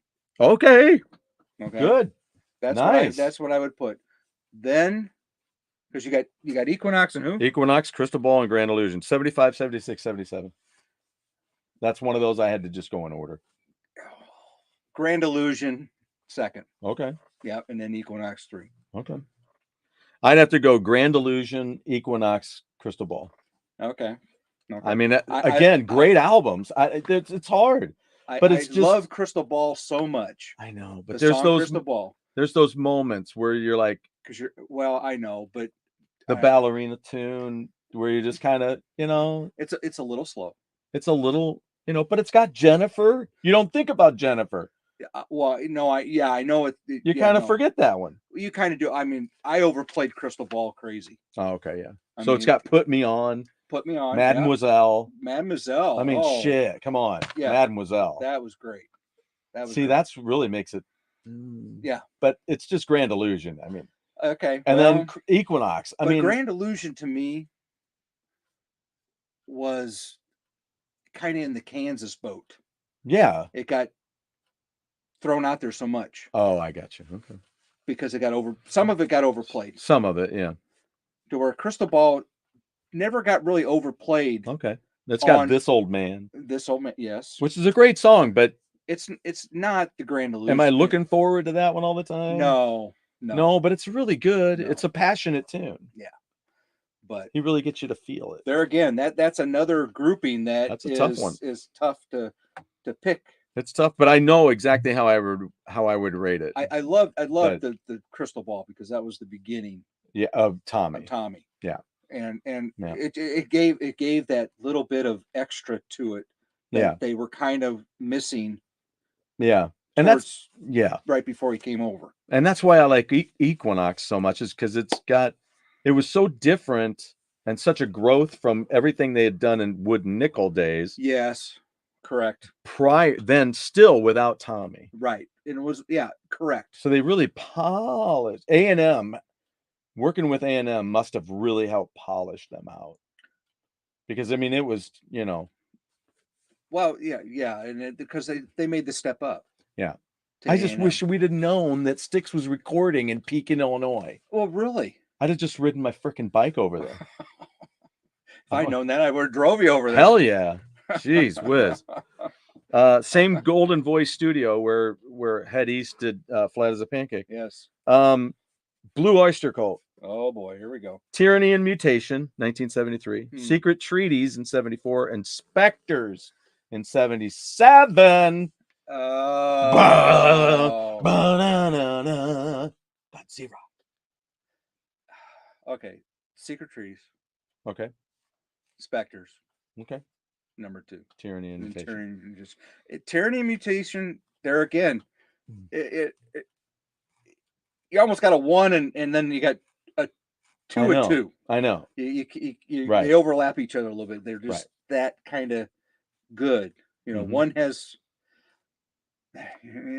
I know, but I think I would agree. I think Secret Treaties will always dominance of submission.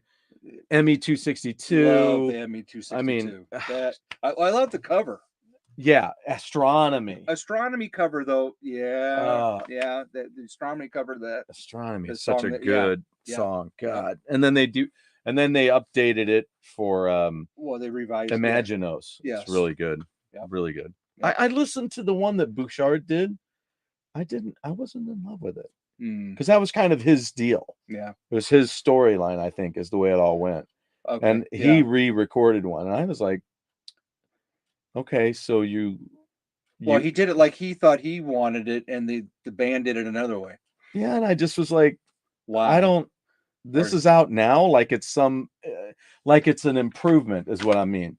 That's what I'm trying to get at. It's like you're releasing this so many years later, like it's an improvement to what was already done. Because I don't think it was. No, yeah, but he could just be wanting to do it and not to infringe upon it being the same by doing it differently. I get it. You're but my point is, still infringing. Is it as good? And I'm like, I didn't feel like it. I was like, geez, no. It's like when not all renditions of the same song are good the second time around. Well, no, that's my point. But I mean, if you're like, why change it? Well, I'm not asking. All I'm asking is to really take a personal look at what you're doing and going, oh, what is this better? Or you know what I'm saying? Yeah. Is this worthy of redoing like this? And it sounds like this. I don't know. I have to re-listen to it, but I don't think I made it all the way through. You got another one? I do. Uriah Heep. 72, Demons and Wizards. 75, my favorite, Return to Fantasy. Now you're not supposed to say that. Now, come on, you're swaying the of that time frame. Of that time frame. If you're talking about like, why can't I say the name of it? Is it Wonderland? What is it? Is it Wonderland? Wonderland? Is that the name of it? Mm-hmm. And you're talking about Return to Fantasy, Wonderland, Heaven, the High and the Mighty. That's that time frame. Mm-hmm. Pre John Lawton. Oh yeah, well, where's David? Where's that spreadsheet with all the names? I know, right? Where we're at, so I know which one we're voting for. Because now I'm lost again. Now I'm lost again. So I'm lost. Okay, so you got. I'm lost in the Uriah Heep rainbow. Start again now. What's the Uriah Heep one now? We got Demons and Wizards. Demon and Wizards. Return to Fantasy, and I never got to the third one. Firefly. Firefly number 1. Ooh. Firefly number 1 for me. And then then Demons or Return? No, Return, and then Demons. So you're a big fan of that middle section. Yes. John or John Lawton. Yeah. The later, I should just say the later. Yep. not the latest, but Firefly is the one I probably overplayed myself. I know. I love that song though. Yeah, I it reminds me of the album too. The whole album reminds me of my first girlfriend. Oh, okay. So I mean, that's why I need to put it third then. Ouch.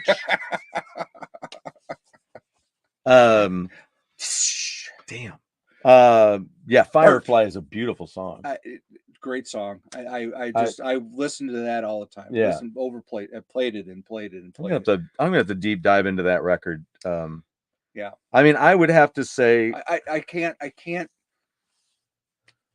I just remember listening to that album a lot.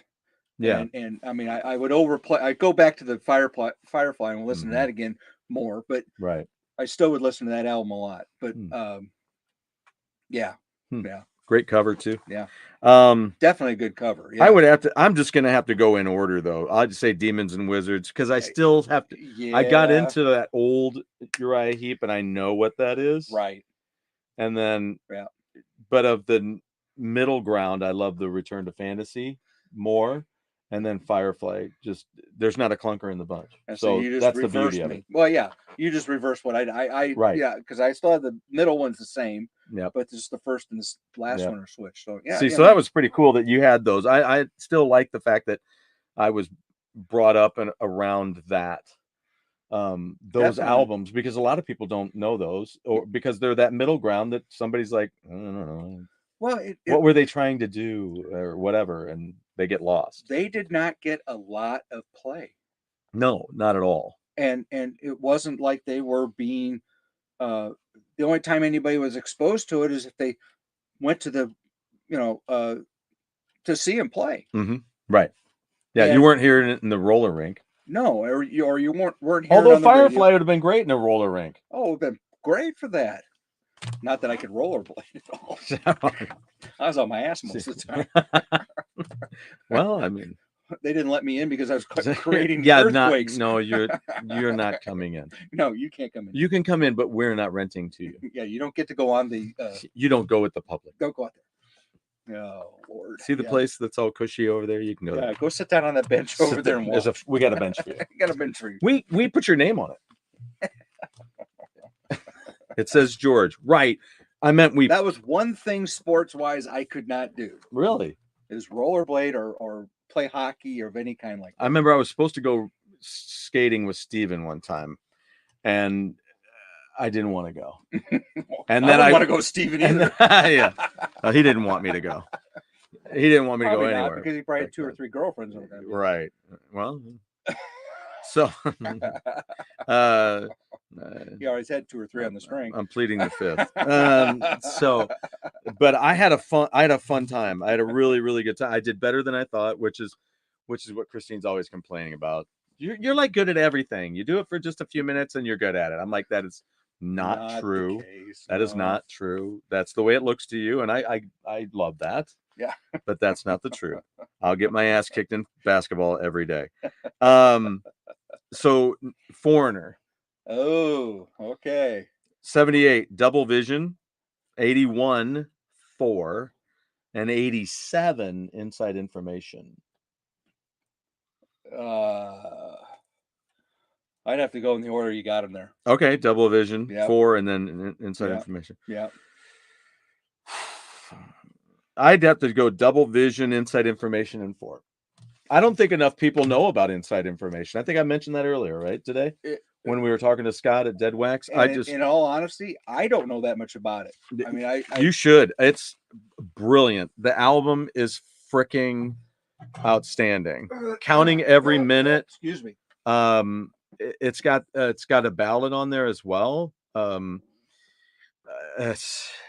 the hell? I can't think of it. That's another group that I should have put in with that group that I was saying that I started listening to. Hi, Miss So.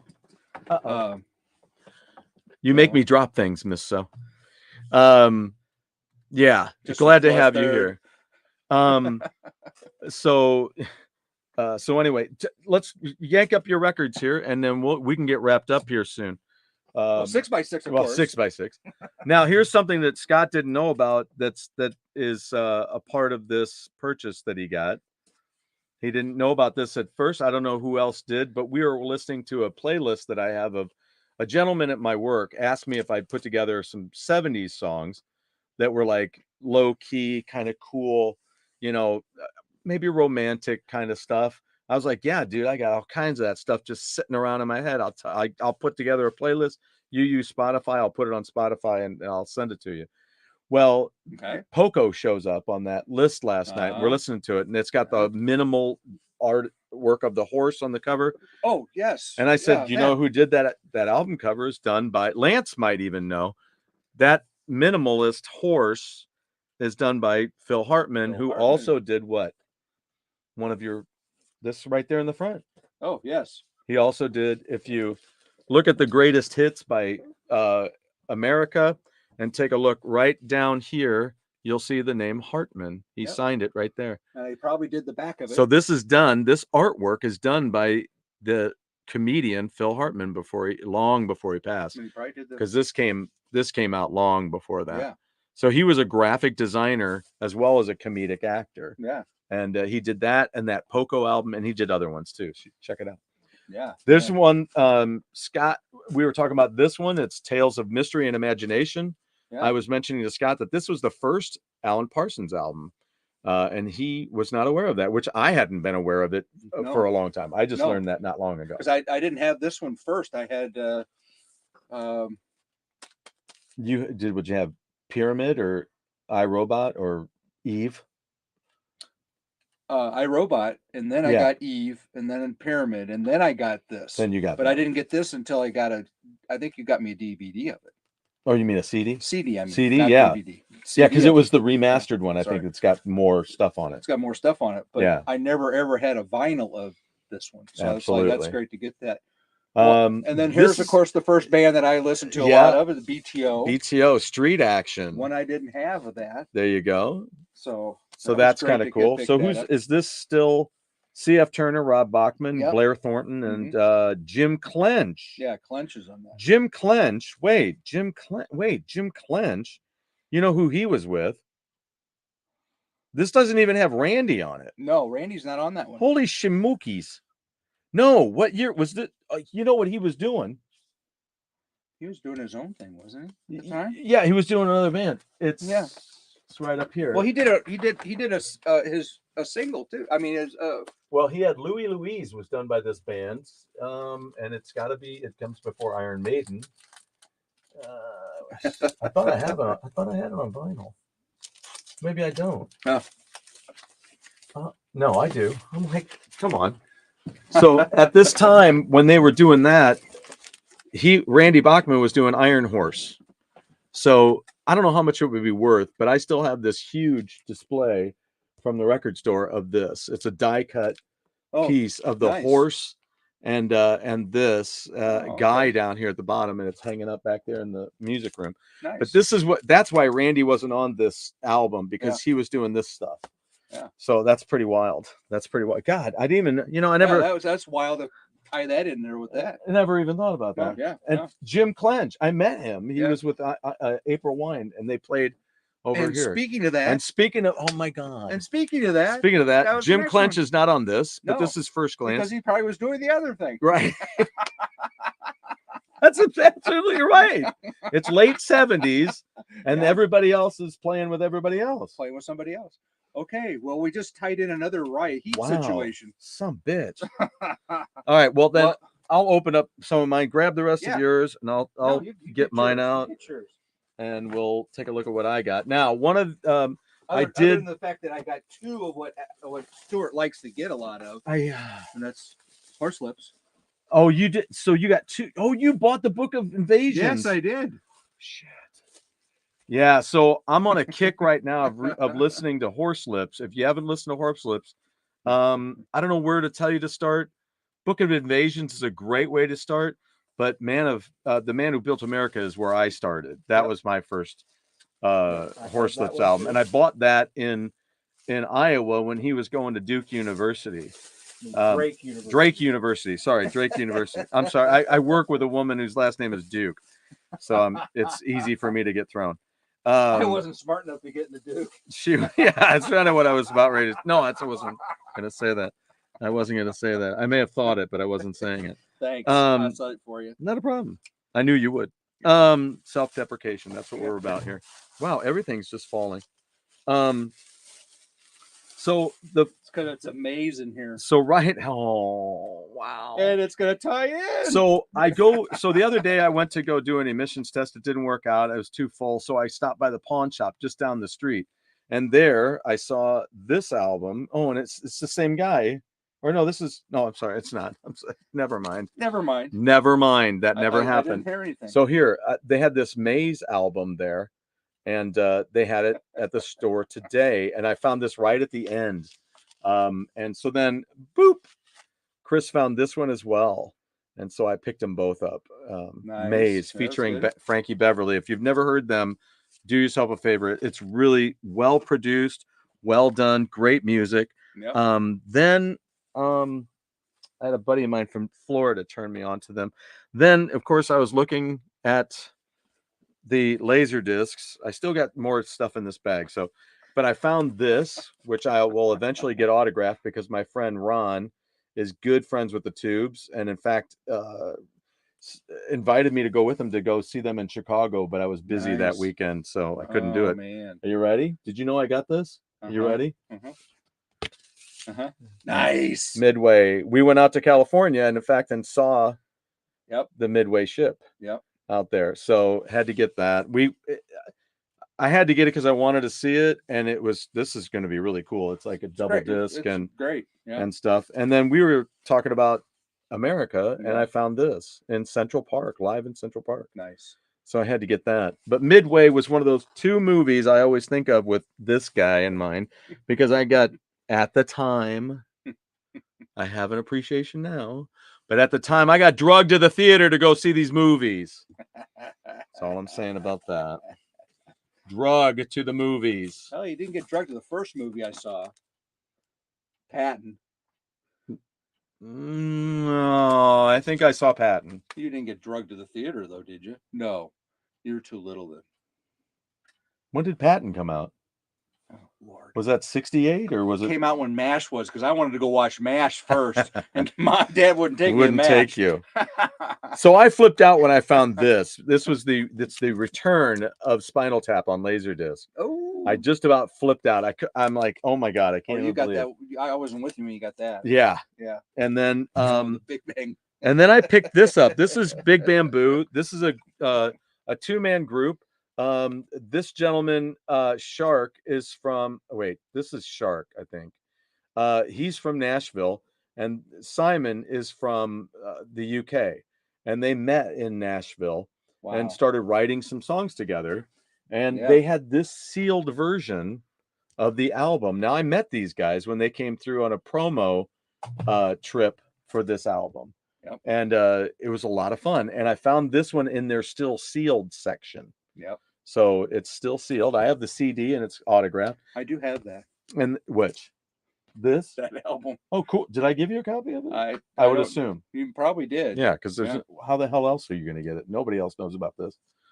But listen to it. It's a fun record. It's really I wouldn't have bought it if I didn't like the record. May have just been something that I acquired. Yeah. Fell Off a Mountain you can go out on YouTube and check out the video. That was their first single from this. Mm-hmm. But What's Bigger Than Life? It's a fun record. It's really good. And then there's a rock band called Roadmaster, and I may actually have another copy of this here, but this was sealed as well. So the price was right. So I went ahead and picked it up. And I'm not sure. I need to know who produced this is really what I'd like to know. But I don't know right off the bat unless I get my light, because it makes it easier. I don't know where is it? Why can't I see it? Michael Reed. Engineered, produced by Greg Riker and Roadmaster. So I have never heard of Greg Riker. So anyway, those are some of the vinyl and the laser discs I got. I do have a little bit left. What do you have left? Oh, and then I got quite a few left. Yeah, I think I have about as. Yeah, so Orion. So Orion the Hunter. Orion the Hunter. Scott was not familiar with that. That was Barry Goodrow from Boston, and then Fran Cosmo was in this band. Sorry, and it came out in '84, which was a brilliant year for rock and roll. Rush put out Grace Under Pressure. That came out. Also, Voices, that Russ Ballard album that had the song Voices on it. It came out. It was perfect. It was a great year. Huey Lewis, they came out with Sports that year. Sports was there, and everything. So this is the one that kind of flipped us out. It's the Nice, which includes Keith Emerson. So it's quite the find. And this, I was just talking to Scott about Player, Baby Come Back. Yeah. And then they had their other hit. And I told him that their first album that has Baby Come Back and Danger Zone, their second record, they're very good. They also had a sealed version of their one that came out in '82. I can't remember the name of it, but it's a very 80s cover. Yeah. And then I told the story of me and Jeff are going to be going through this. So I won't tell the whole thing, but Jeff's going to be on the show with me, and we're going to talk about our Knack experience. As you can see here, this band is Sky, and it has Doug Feiger from the Knack. And we were just talking about it, and I saw that, and I'm like, oh, well, we got to get it then. Yeah, because I noticed that they had the Knack in the wrong space. Yeah, base there. So now this is from the Witchwood. It's the Straubs, and it is with, who's the keyboard player? Rick Wakeman, right? Rick Wakeman.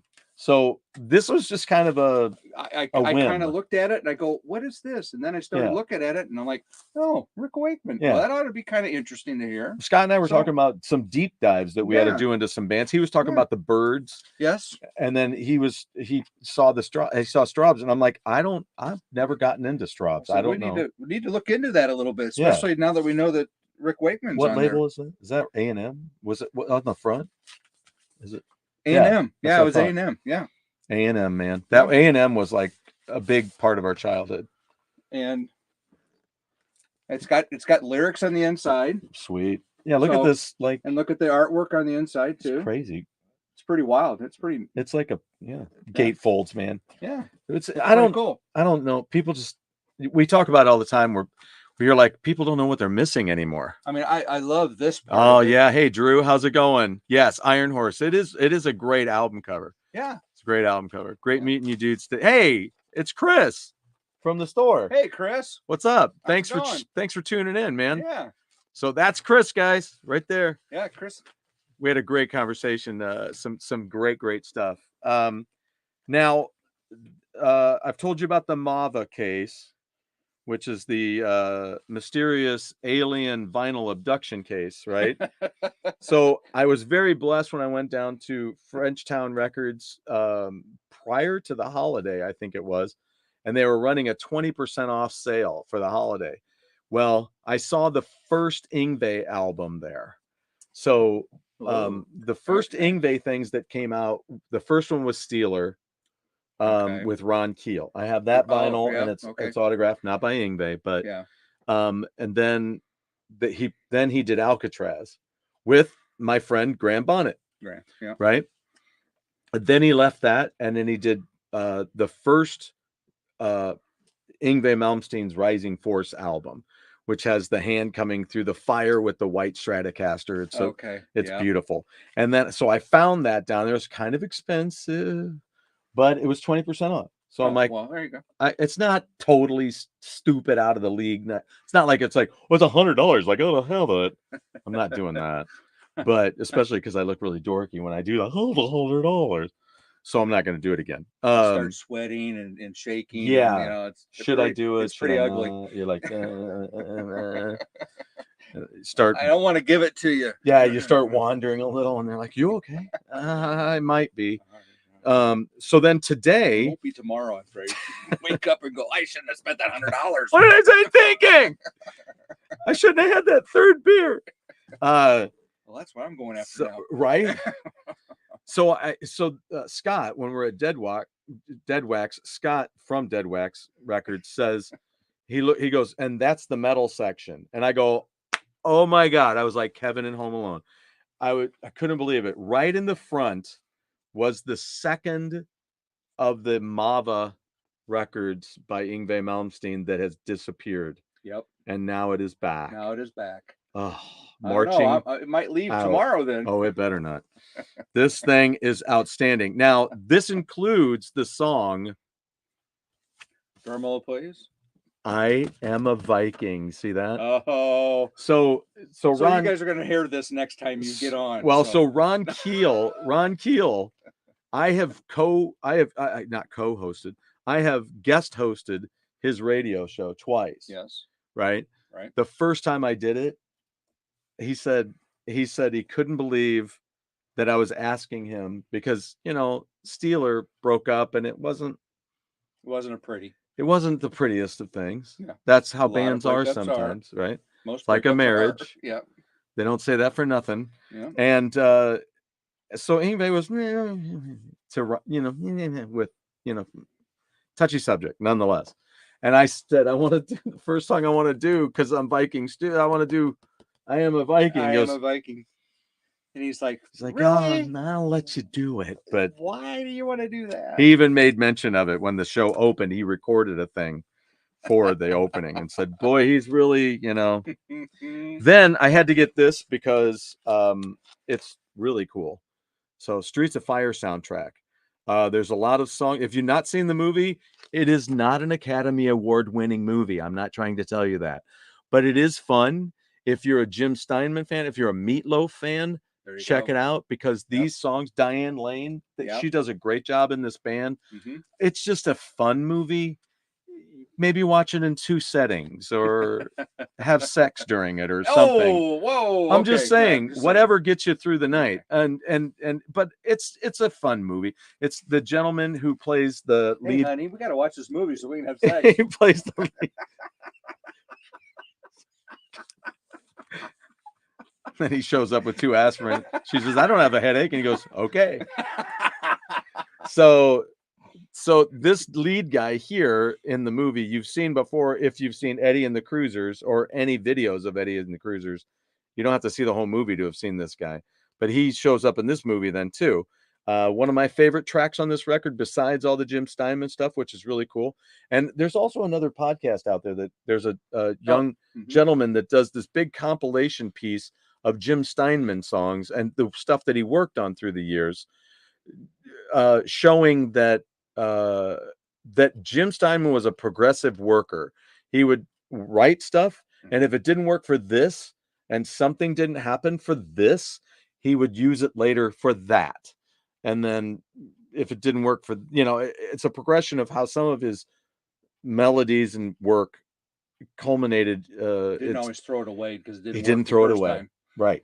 He would reuse it and repurpose it. So that was kind of neat. But anyway, polish it up. My favorite song on here is The Fix, Deeper and Deeper. It's a great soundtrack. Yeah. Now, this is another piece. My friend Bob Glidden played this for me years ago, and it has one of my very favorite, and don't take it creepy, please.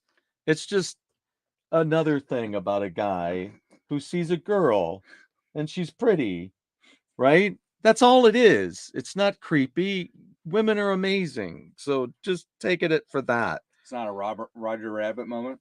No. Yeah, no. She's incredible. I know, most people won't know what I'm talking about. She's incredible. She's just drawn that way. Well, yeah. So this has this great song on it. He played this for me all these years ago. Checking Out the Checkout Girl. I just love that. Checking Out the Checkout Girl. I mean, come on. It doesn't get any better than that. That's catchy. And it's by Wasmo Nerez.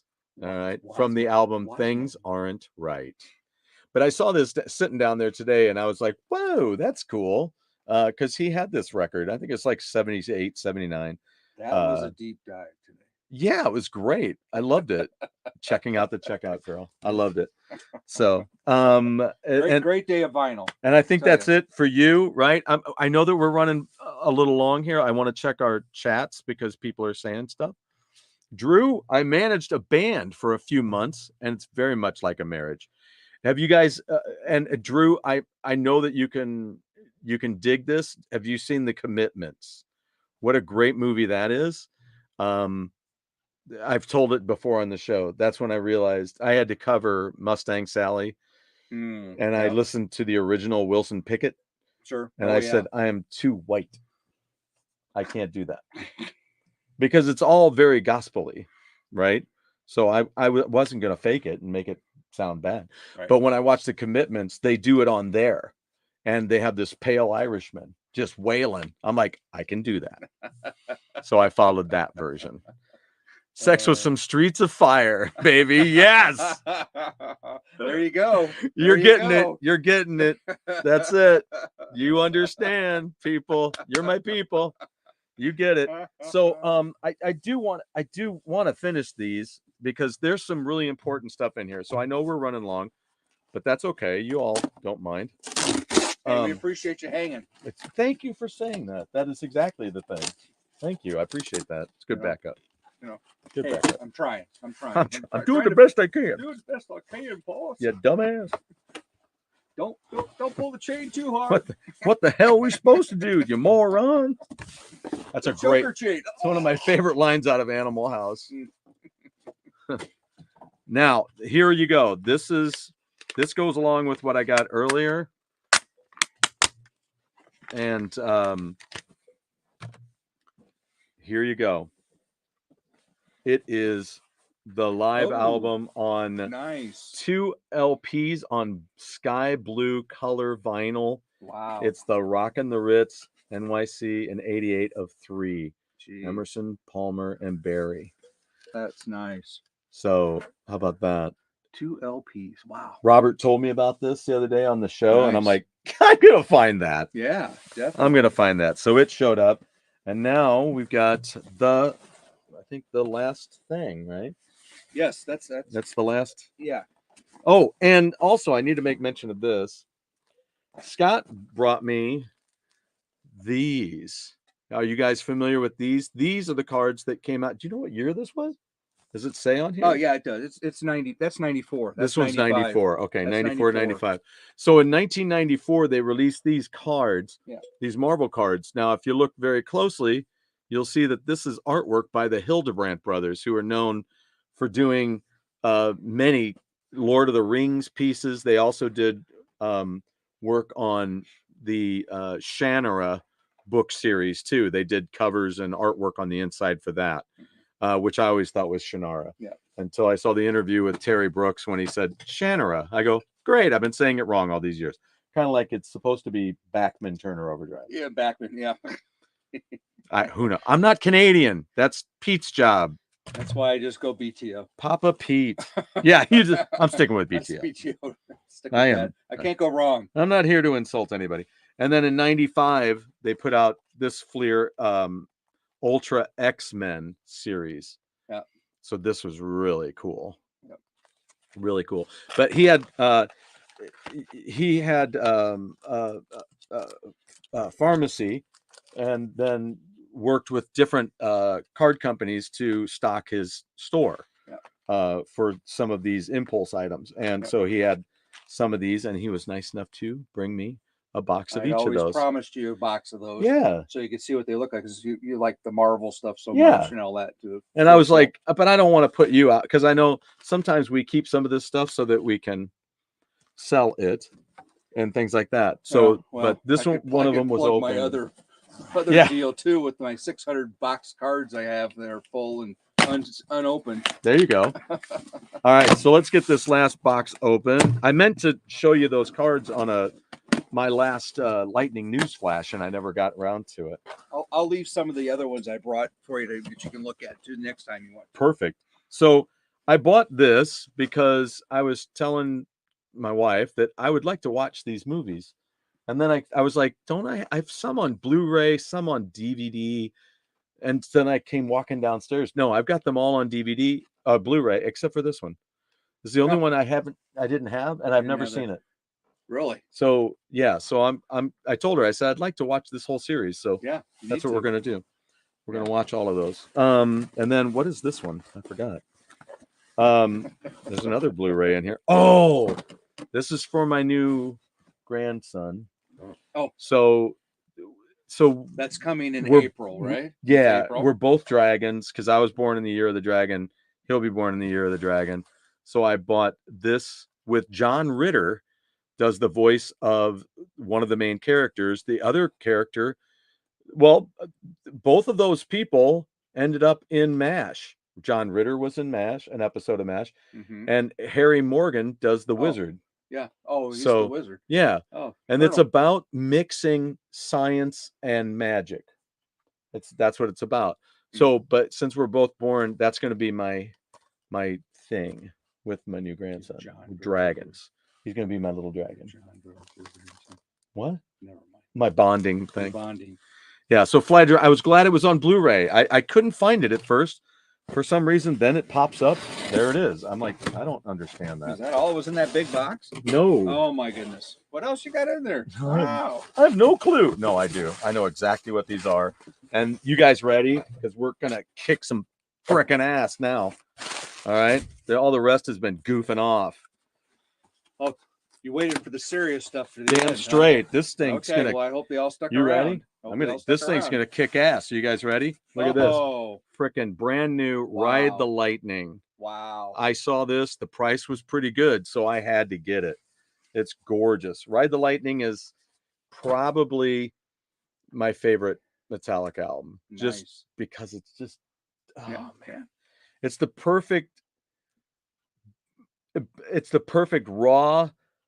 Before polished. It was, Yeah. So does anybody have a guess as to what this one is then? I don't know. Be ready to get your ass kicked again. Oh, there it is. Master of Puppets. Brand new. I had to get it. Wow. I had to get it. So love this record. This Are you gonna wake up tomorrow and go, oh God, I did it? No, I'll probably you haven't slept for a week because of it, right? Before that happens, my wife's gonna be like, turn it down. No, she doesn't mind this stuff, but nice. But yeah, so there you go. I excellent choices. What great stuff. So anyway, thanks everybody for hanging. Thank you to my brother thanks for letting me come on, and thanks for getting the beers together. Hey, you bet. Anytime. Bitchin'. You know what we have for dinner? Thanks for listening, everybody. We have leftover pizza for dinner. Oh, there we go. So, so yeah. Oh, look at this. I love Flight. Thank you. I love Flight of Dragons. I watched it over. Me too. Me too. I remember I recorded it and stuff. Didn't see it. I'll go find it. Good yeah. job. There you go. Yeah. Yeah. Fun. Yeah. Salvatore, what's up? So you guys, I'll get going. We'll go get a little bit of dinner, and then I'll be back with Go Game Go in a little bit. We're gonna have an open chat. And Jeff and I are working on some stuff for our future shows. We just had a quick little business meeting the other day about that. So we'll look forward to maybe chatting about that a little bit, but we'll always look forward to our regular chats there as well. Let me get this all set up. So thank you very, very much, everybody, for showing up today. And again, and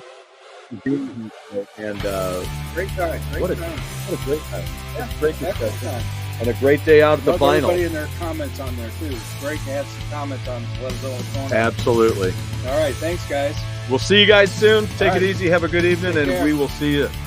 All right.